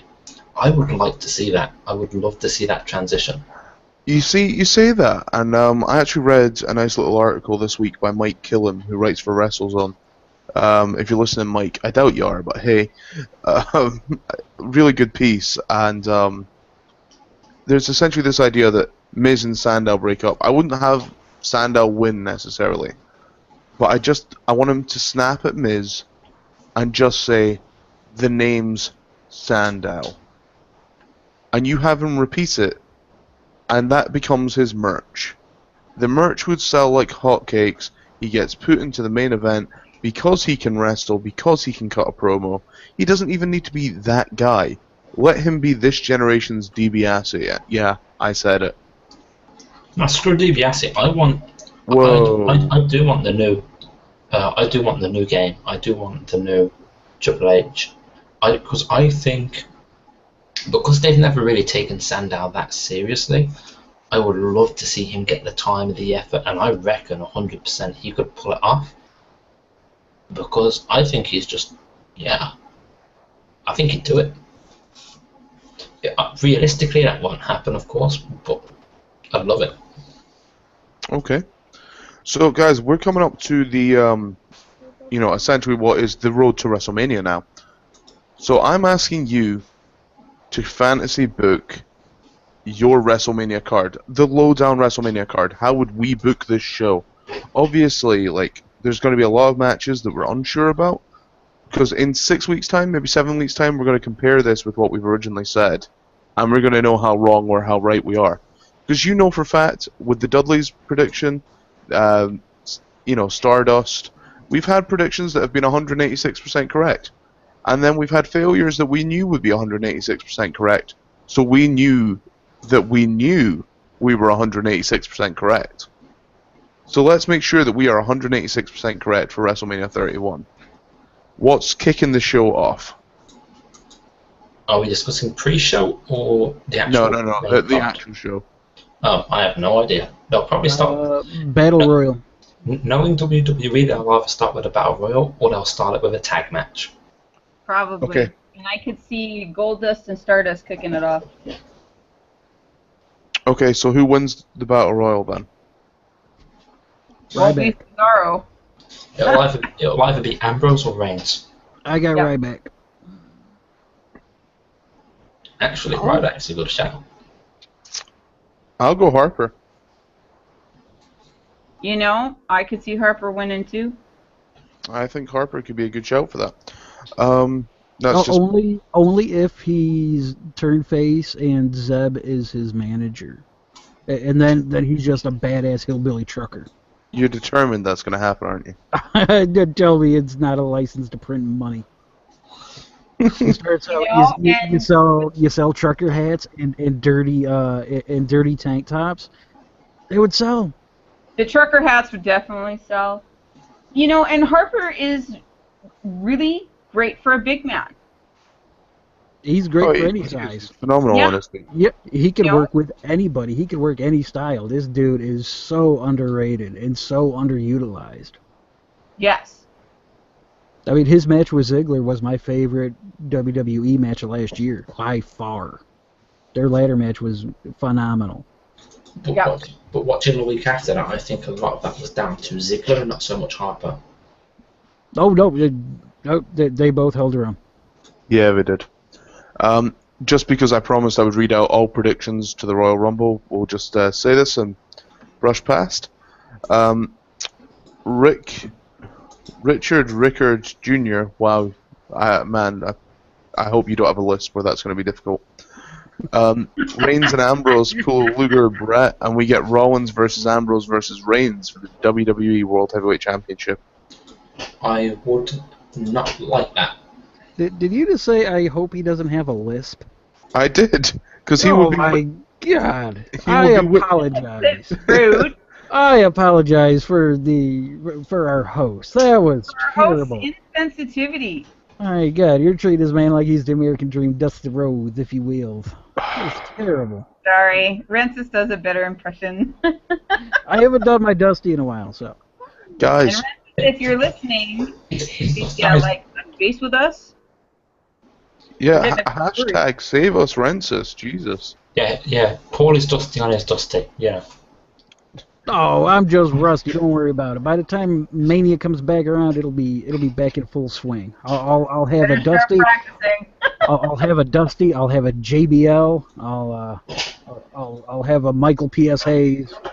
So I promised Amanda that I would work on my my Adrian Neville tonight. Wait, you gonna make your ears bigger? Yeah, well, do you know what's hard? But I'm working on it. These the stretchers aren't really helping. It's hard to make them bigger when you already look like Dumbo. Oh. Oh. Oh. So yes, Krista, you'd suggested the idea of Goldust Stardust. Who wins and why? In a tag match or just against one another? Oh, just against one another. I could see Stardust. Just because let's face it, Goldie could take the loss without it doing any damage to him. He's been in the game a long time. He still looks good. He still can, go in the ring, which is saying a hell of a lot more than a lot of the guys his age. I think Stardust, aka Cody Rhodes, would do well getting that kind of push from his brother. And I think it would just be I think they'd put on a fabulous match just because they know each other so well. That I think they could give us something really worth watching. Because Stardust, Cody Rhodes, does a lot of those, spots where it's just like jumping off the steel cage and doing the flips and taking those chances. It becomes very entertaining. And that's what we really want. Like, at the end of the day, as a wrestling viewer, it's called World Wrestling Entertainment. We want to be entertained. So, regardless of whether somebody wins or loses, if the match is worth talking about, at the end of the day, that's really what puts butts in the seats. Oh, and to me, Dustin Rhodes is the best worker in that company. I mean, that guy will put on a great match with anybody. He will make anybody look good. He gets an emotional response from the crowd. I mean, nobody plays a face in peril like him. Yeah. He comes from a different generation, and hopefully, what he's doing in the ring rubs off on some of the young guys. Yeah. And nobody does, freaky heel like Goldie does either. Because he he's can just do that anything. Bizarre. Yep, he can play a bizarre heel as well as he can a baby face. I mean, he's... And it says a lot to the gimmick because he's had the same gimmick since '95. So 20 years, sports fans, he's been working the same gimmick. He has not reinvented. Except for that time where he became the artist formerly known as Goldust and Black Rain. Black Rain. Oh God, that was awful. But that's the thing, though, is that he's one of the few workers that hasn't been reinvented. How many incarnations has the Undertaker had since he's been there? You look at poor Ryback, and let's not forget he was Skip Sheffield before he was Ryback. Yep. So I think that would be an excellent way to kick off the show because it would grab people's attention. It would keep them tuned in. Well, I love the idea of a pro wrestler being named Skip. that tangent was really awesome and everything, but I think we should get back to the question. That was the question. Who would win? That was the question, Chris. Yeah, I asked who would win. Stardust, Goldust, WrestleMania. Yeah, you tell him. Biatch. Yeah, back off. Goldust problem solved. Lammykins. Look at that. You made a Canadian angry. Good job, Chris. That's impossible to do almost. Okay, so on the assumption, Not right. right, we've discussed obviously the chances of who wins the Rumble this weekend. We've not discussed who wins the championship. I mean, we've all agreed this has been pushed as a main event. This has been pushed as the big deal. Does Brock leave as champion? Yes or no? Yes. Yes. But I'm not a big fan of saying we should have an attempted and failed cash-in, but I feel that would be the case here. I 100% believe if he's leaving the company, he loses the championship Oh yeah, but at the Rumble. he doesn't lose it. I don't think he should lose it now. I think he should lose it at Mania. Yeah. He won't. No, that'll be the rematch. That's where Brock's angry. He goes all out. He destroys things. He leaves the company looking strong, even though he lost.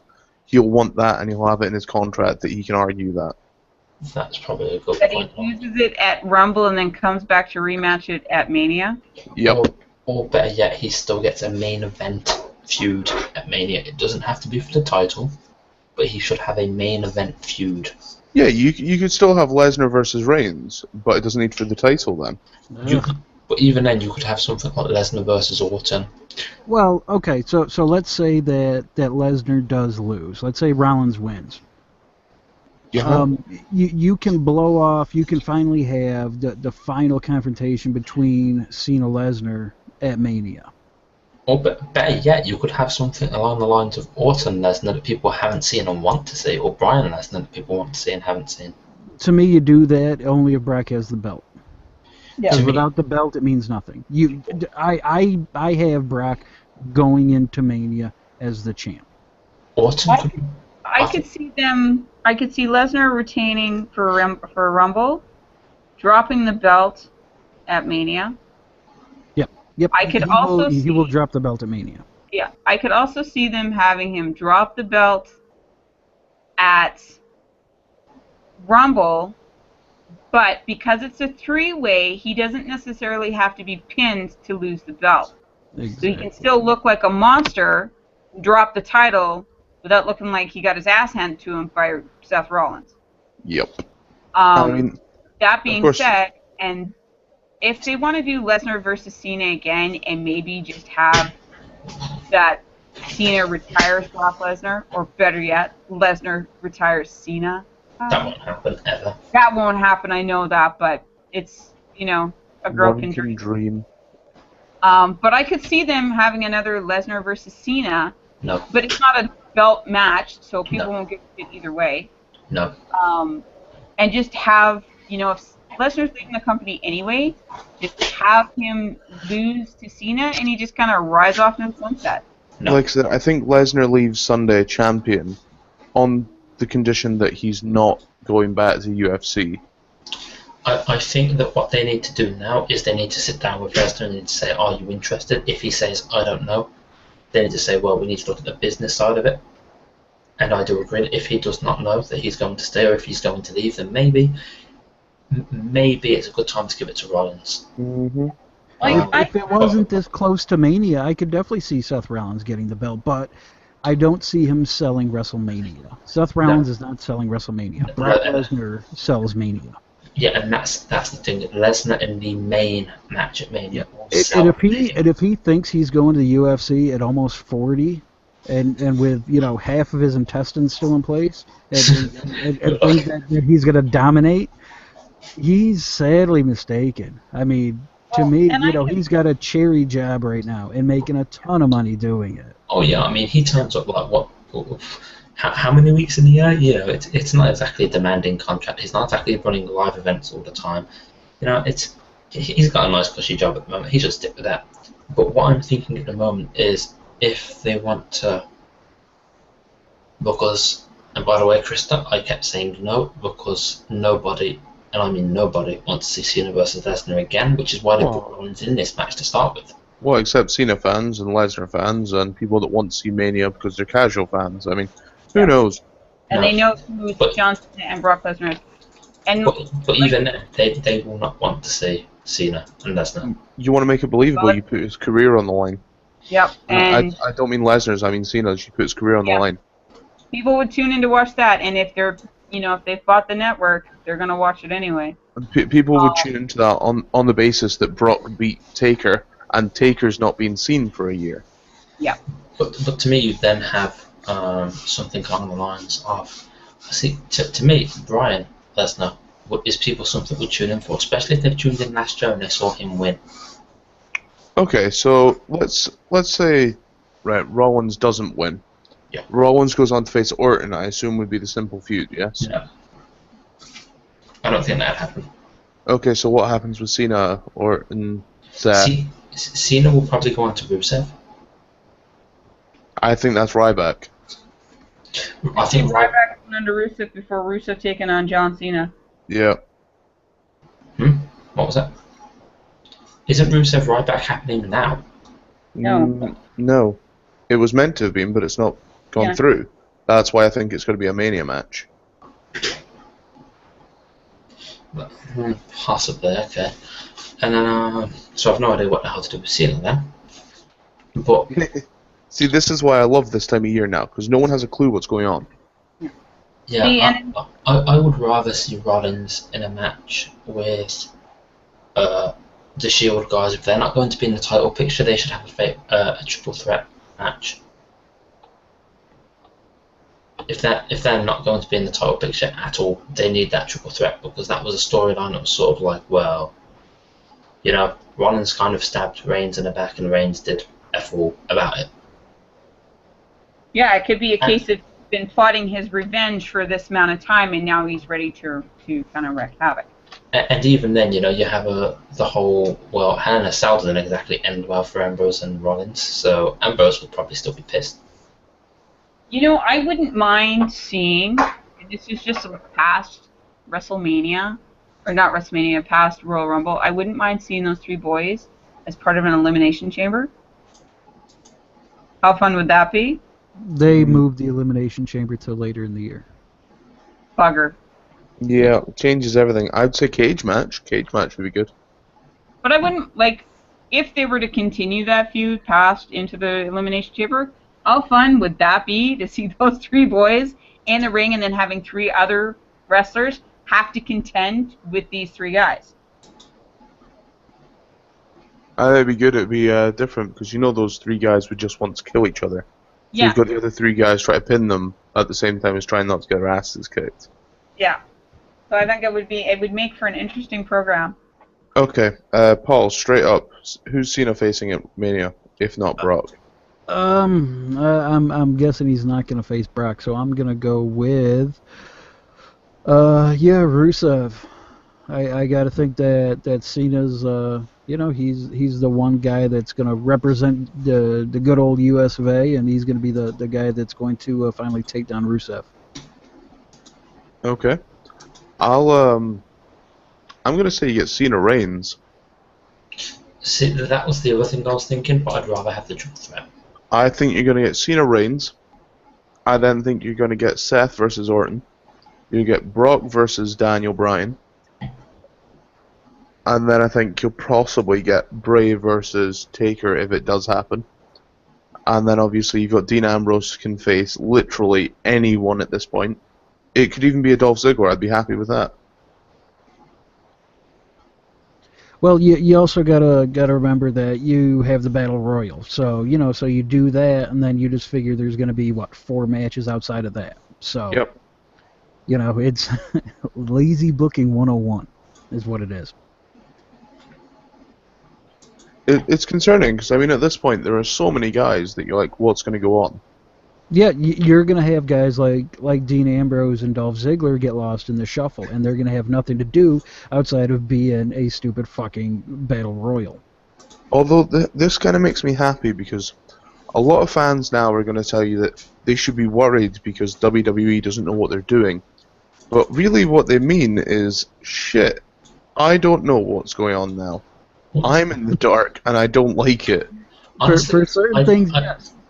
I don't mind them not knowing what they're doing. There's a difference between them not knowing what they're doing because there's nothing to do, and not knowing what they're doing because there's so much they can do.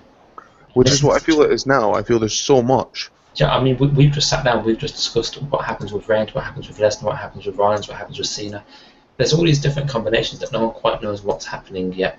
And that's not a bad thing, because each of these could have storylines, which one could be said for the last couple of years, where we were like, well, what's the story going to be for this? You know, it's more interesting like this. Yeah, it does. It makes me happy to know that this this whole situation is going to come out, and hopefully at Mania I'm going to be stunned. Like, Mania 30 was good, but I knew Daniel Bryan was going to be in the main event. Regardless of what people say, like, oh, well, you didn't know he wouldn't be Triple H. We did, because... No. Of course we do that. What I loved above and beyond that, though, was, you know, even then, even if that wasn't a surprise, we still had Lesnar take up, which people would say, oh, yeah, I would have bet on Lesnar to win. It's like, well, nobody else freaking would have. So, yeah, there's that. Yeah.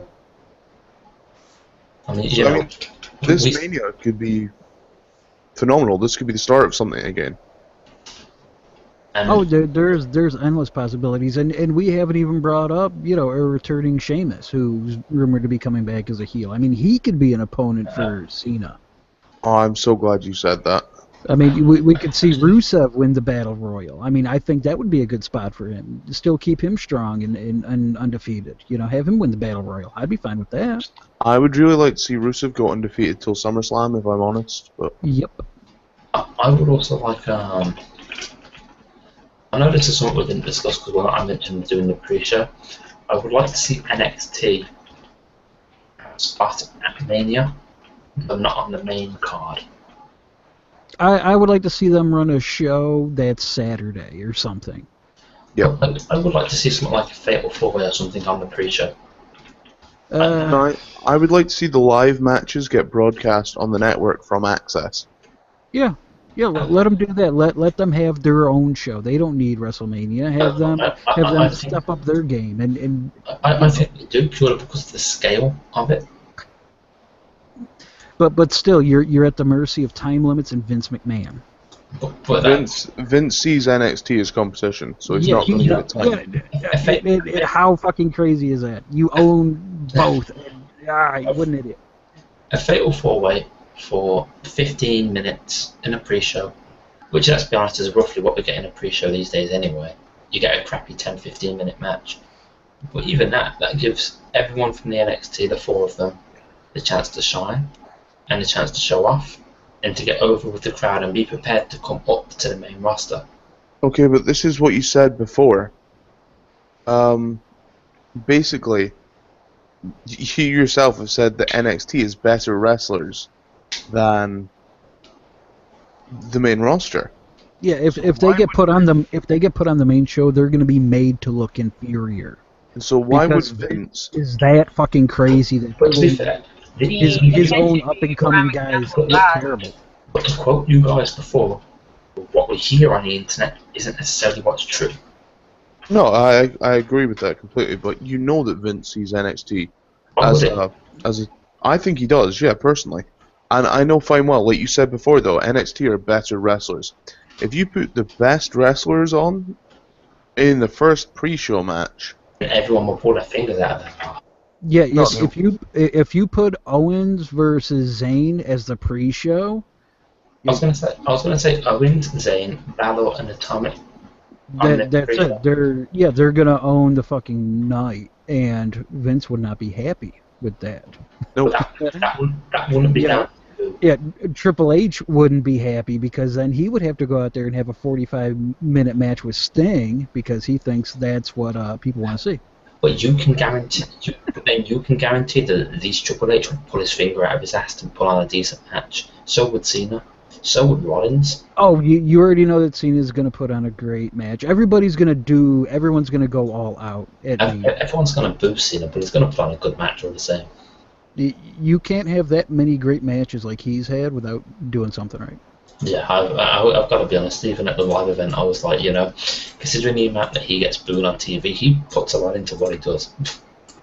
Oh, if I'm making a top 25 workers list, you bet your ass John Cena's going to be in it. Yeah. He has his moments where they're good. I think for me, though, is that the story on him is not consistent. That's the thing. A lot of people say he's great. A lot of people say he's an ass. A lot of people are indifferent. If the feedback from anybody who's worked with him or has, had dealings with him is consistent, then you could say, then you can kind of gauge a better reaction for him. He's all business. He is Mr. WWE. Everything he does is to further the product. And that's fine, but there's being Mr. WWE and being all business doesn't give you a license to take the mic. But I agree with the license. I agree with the idea of certain people being Mr. Business, and what we said about Lesnar earlier, again, ties into that, just throwing that in. So what were you saying, Krista, about the license to take the mic? If it's all fine to be a representative of the business, because let's be honest, whether they're Mr. WWE or not, if you're working for WWE, you are representing them 24/7.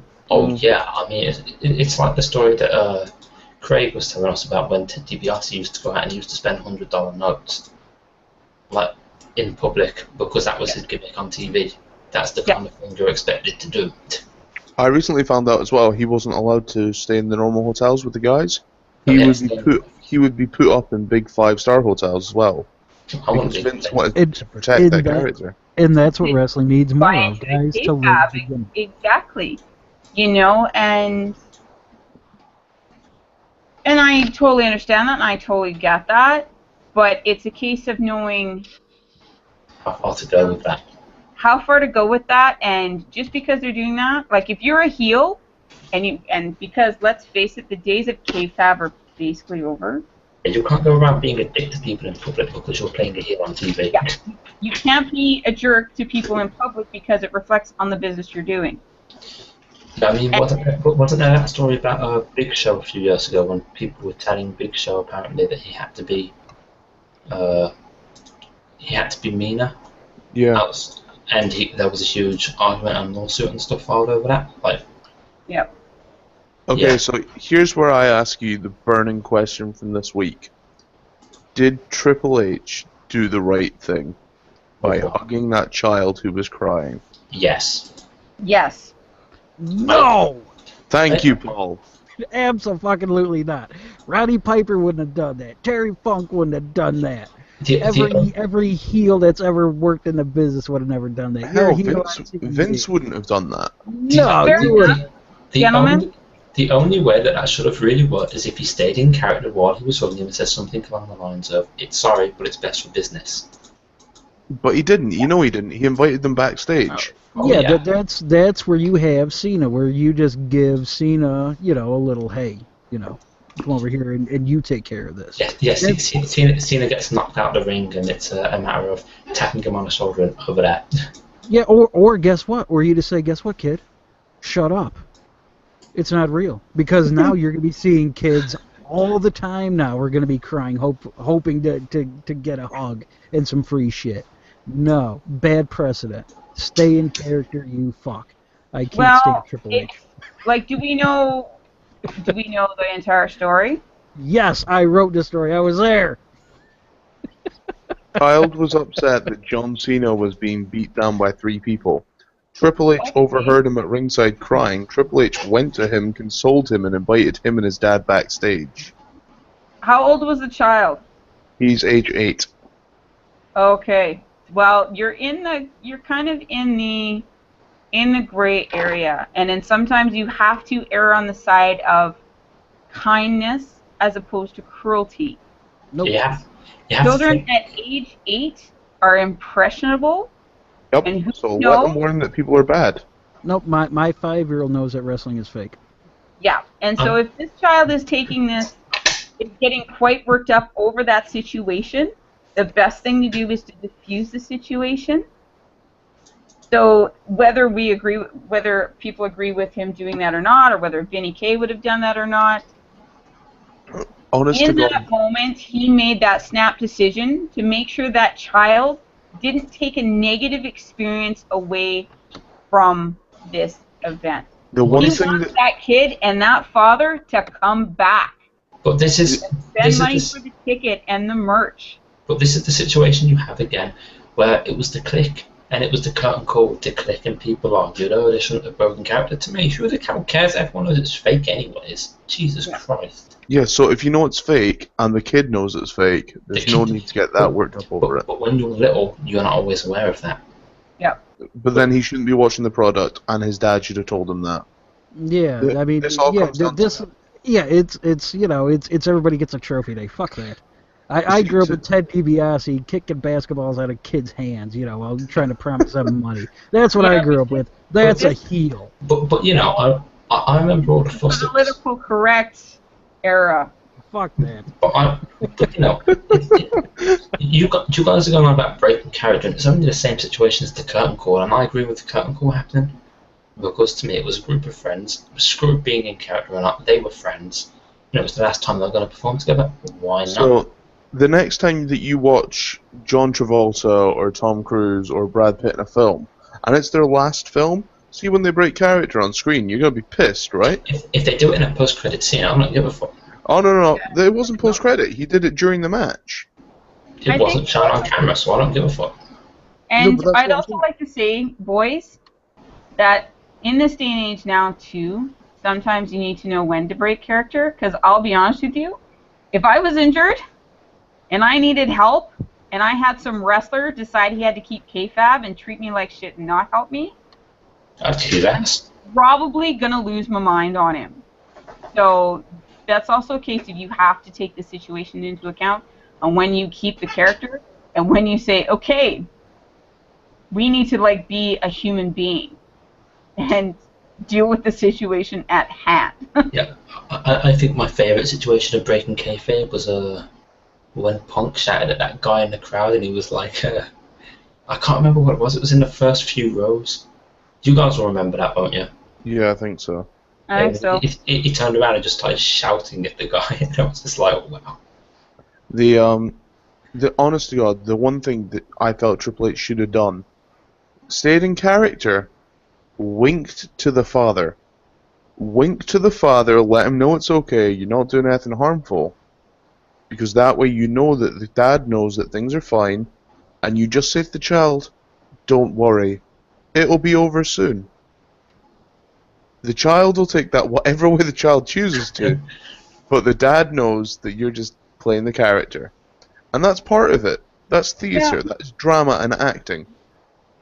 Nope, give me Chuck Taylor screaming at little kids. Oh, that is so funny. I love watching that. I would load videos of that for days. Give me that. Because you get the old school heels. Guess what? Roddy Piper's not going to do that. He's going to go over to that kid. He's going to point at the ring, and he's going to go, "Yeah, there's your hero." I was at a wrestling event recently where the heel went to the little boy in the front row and burst his balloon in front of him. Yes, Doink the Clown used to do that. That's what I want. It's amazing. That is heel. That's what heel is. He was meant to be hated. Yep. I mean, when, it's you don't break character on a live show like that. It's like watching Seinfeld and Jerry cracks a bald joke on George, and then he goes, "Okay, you know what? I'm sorry, Jason. That I went a little too far with that. I apologize." I think though, because it was Triple H, who used to be part of DX. Right, he's above the law. I got it. And they were, they were always jokey as well when they were doing their run. So, had it been I hated it. The Miz, and The Miz did that, I probably would say, Miz should have stayed in character. But because it's Triple H, and he's gone back and forth so often. Yeah, but it's even the way that Triple H thinks that he's the good guy as well. Yeah. Oh yeah. It's You can get away with so saying much that flip-flopping. you're gonna say you can get away with technically saying he technically might not have broken character because he still thinks that he's doing the right thing. Well, he did it earlier in the night because, I mean, he starts off the show with the promo and everything where, he's a heel character. Then you see him 20 minutes later and he's there with his buddies and he's all jokey and facey and shitting on his own show. Shitting on his own show. And then he's back to a heel a little later. I mean... But to me that wasn't flippity floppity, that was the same character, but... there's a time for business, there's a time to be harsh, and that is his character. Mm-hmm. Fuck that guy. to me, Triple H's character is he comes down like a ton of bricks on certain people. He's always Mr. I'm too cool for school. Nah, fuck him. And he could also use it in further storyline, saying, "You think I'm a bad guy? Look what I did with that little boy, and I made him feel better." Yeah, they won't use that. They're not smart enough to do that. He's a third-rate. You never know. If they hadn't been getting the mainstream media for it, I'd agree with that. But because they have, I honestly reckon that would be in the promo next week on Raw. He's a third-rate Ric Flair. Get him off my TV.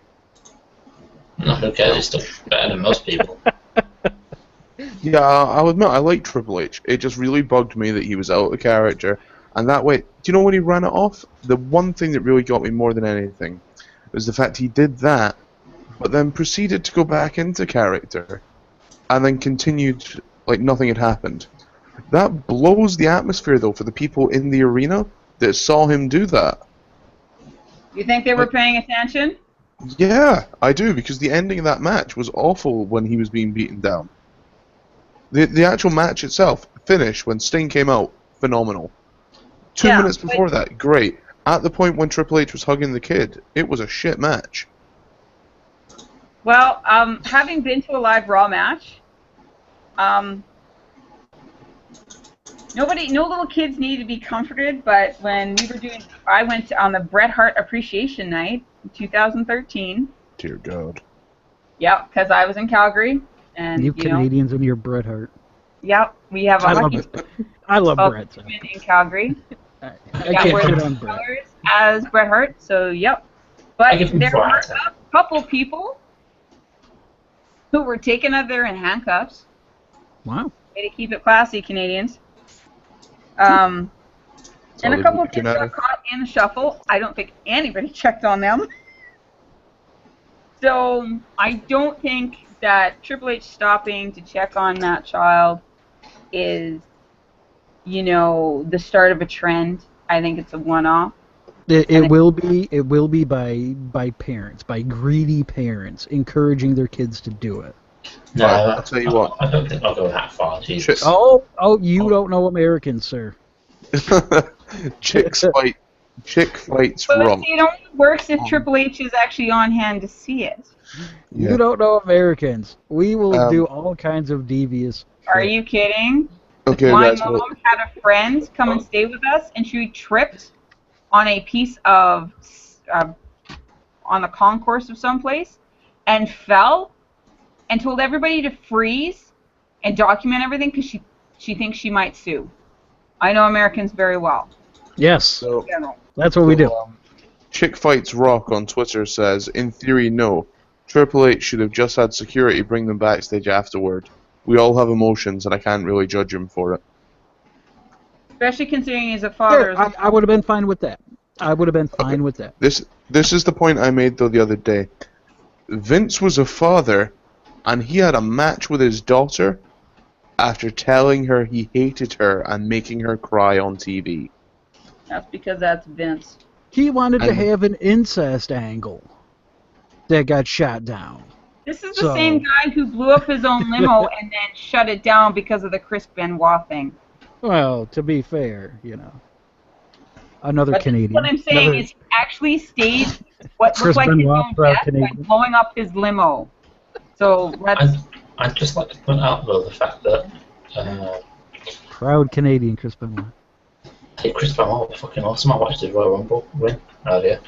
But yeah, that was tangent. The fact that he broke character, yeah, okay, I can understand. Maybe he should have, got Michael Cole or someone to go over and talk to the kid. Yeah, have Booker. Booker's right there. Forget Booker. Michael Cole's nicer, No. I would rather see Booker T console a child. If I was a child, I'd rather Booker T console me. Yeah, you just have him turn around, and go shucky ducky quack quack, and everything will be okay. Or even better yet, if you have Booker T be like, I'm going to get in now, I'm going to help, sort of thing.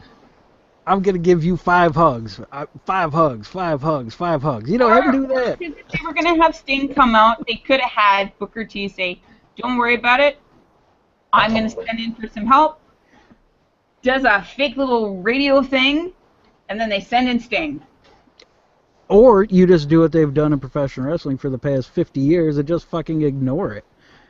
That's what I would have done. Yay! But I do think business. I'm going to be honest with you. If you use the sound effect for your own self, that's like doing your own bloody rim shot. That wasn't me. There you go. I thought you said doing your own rim job there. I got you. There we go. You're a pig. From a corporate. We need a laugh track after that. On you go, Chris. Sorry, on you go. And laughter. From a corporate business perspective, I can understand why he did that. Yep. Ignore it. I get it business-wise. It's great as a businessman. You want people to come back, but at the same time, this businessman that we're all talking about is the same guy that keeps telling us that this business is going to be fine because he came up through the rankings and he knows what it's like to be a wrestler. Yep. That's what gets me. Is this guy keeps trying to comfort folk and telling people it's going to work out. It's not going to work out if the roster are in 2 different mindsets. You've got one lot of guys saying that he should have done it. You've got another lot of guys saying he shouldn't have done it. If Triple H is the standard bearer now, that means that everyone's going to have to do it. I mean, you already have like a divided locker room for the most part. So, I mean, things like this just divide it even more. And that's really the last thing that they need. That and Big Show with diarrhea on an airplane. No one needs that. No. Yeah, lowered the tone again. Okay, guys. We're coming up to the last 10 minutes of the show. I want to quickly go through the Rumble matches that have been announced so far. And I want you to tell me who you think is going to win. Ascension versus New Age Outlaws. Who wins? New Age Outlaws. Ascension. I'm going to go Outlaws. I think Outlaws win. It only makes sense. Makes the Ascension angry. Win by a screwy finish. Let me just add that. I don't think it'll be a clean win. No, but Ascension will win. I think they're just gonna kill these guys. That's it. Who's gonna kill who? The Ascension are just dying a slow, painful death. Well, yeah. As are we having to watch them.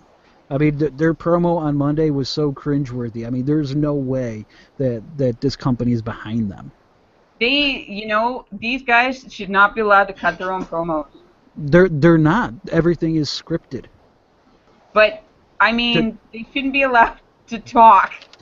They just welcome to the wasteland. They need better material. I mean, because Edge was on Taz's podcast, and he even said that place is even more micromanaged now than when it was then. So I mean, everything is so scripted to the point that it's not even genuine, and it comes off, especially with guys like them that aren't good to begin with. No, they're not oratators, and they've got absolutely brutal costumes. What's oratators mean?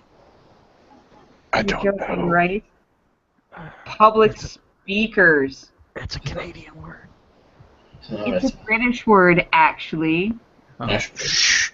Don't blame us for our own words. When it's pronounced properly, it's a British word. I thought it was people that like moving on. Moving on. Hey. Okay, so New Day versus Cesaro, Kid, and Rose. New Day. Cesaro. No, I think it's I think it has to be Cesaro, Kid, and Rose. Fine. Well, you just have the faces win, and they're happy, and they're smiling and sweaty, and everything's okay. It's Cesaro, Kid Rose, and we finally see who the bunny is. Ugh, it's gonna be Neville. It's gonna be Darren Young. Oh my Probably. God! See if that bunny does the red arrow in the bunny suit. I'll lose my It's shit. probably Zack Ryder. No, I will lose my shit if that bunny does the red arrow. He's not short enough to be Neville. Oh, there's been like 8 different people that have been the bunny, so it doesn't matter. Yeah. I'd laugh if it was Zack Ryder. He's done it. Zane's done it. You know, Justin Gable's done it. Yeah, they've had multiple people guys do it. So Yeah. it only matters that night who it is. Yeah. Ignore the fact that we saw white hands on the bunny, it'll be Darren Young. Actually, though, Adrian Neville, that's not a bad idea. That's not bad. It's not a bad way to debut him, actually. Yeah, it's not bad. Yeah. Okay, so who wins, New Day or Cesaro, Kid, and Rose? Cesaro, Day. Kid Rose. Okay, one at a time. New Day? Cesaro, Kid, Rose. Krista? Well, considering it's a pre-show, not sure how many people are going to tune in for it, but I would have to say that it's probably going to be the New Day, just to give Kofi his moment. Ouch. Oh, the mild racism is strong. Poor Coffee Kingston. Right, I'm That gonna... was a total accident. When I realized that I said it wrong, I'm so sorry. I'm gonna turn my back on my guy for one match and tell you that Cesaro, Kid, and Rose win this match. They need to win their first big match. We've seen them go on main event. We've seen them go on, I think it was Raw the other night. They're gonna have to win this pay-per-view match to make it count for Fastlane. Yep. Okay, so Paige and Natalya or the Bellas? Paige and Natalya. Yeah, Paige Natalia. I'll be controversial and say Bellas win using Twin Magic. Don't really care. It's a tag match. Yeah, Bellas win. The Twin Magic doesn't really work anymore, though. No, not for them because they wear different costumes. Paige and Natalya. They won't Got come out bigger with the same boobs ones and though. breathe. Paige and Natalya have some sort of fallout because of Total Divas. Yep, it'll be to do with Alicia Fox. No, it won't be Alicia, it'll be just Paige, and because Paige gave her like a pot brownie, so yeah, Okay. that'll be Okay, something. last shout then. Rumble, who wins? Oh, you forgot about the tag team match. No, Well, yeah, Usos wins down. Usos. Usos, they'll retain. Wow, they're having a lot of tag matches.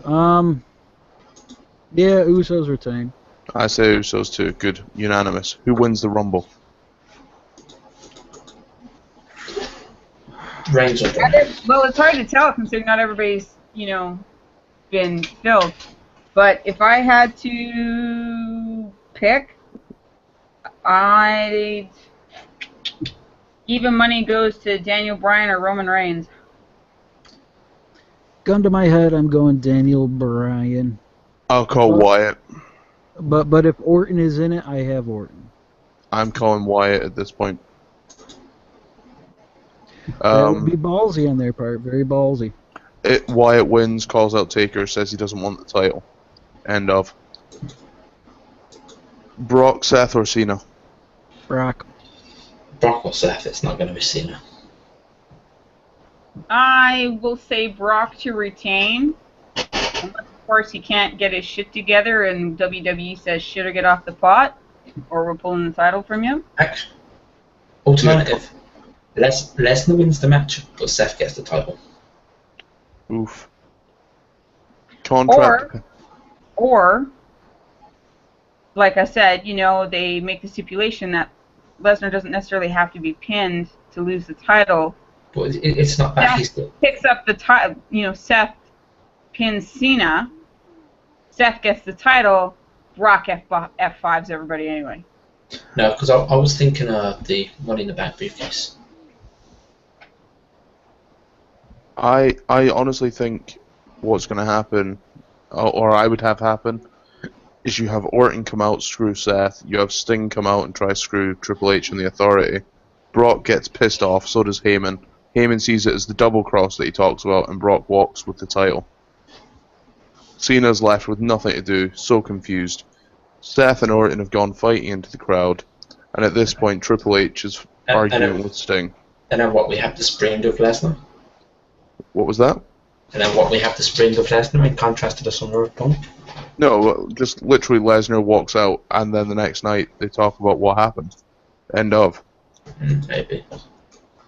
But yeah, I think Brock leaves champion depending on his contract. Well, that's really what it comes down to, is what is in Lesnar's contract and what has WWE said to him about, if you're going back to UFC, you're going to have to lose the title. Tough shit. Okay. This all comes down to what's on his mind, what he wants. Yeah. So on that note, we have came to the end of Lowdown for the night.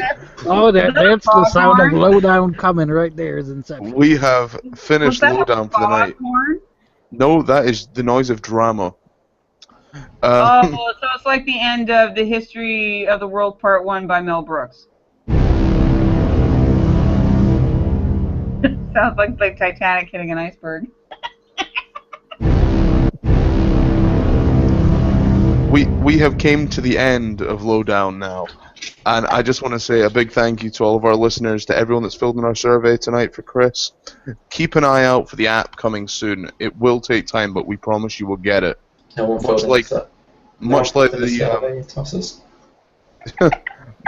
the delayed network in the UK, you will get it soon. Don't worry, guys. It won't be a channel. It won't be a channel. It will be an app, and you will enjoy the app because the app is fun. We have been Lowdown, guys. Thank you so much for putting up with us, for listening in, sending in your questions. Be sure to listen in tomorrow night for Showdown, where you're going to have a couple of us talking shit as per usual. Please join us, tell your friends, and most of all, keep on the level. Good night, guys.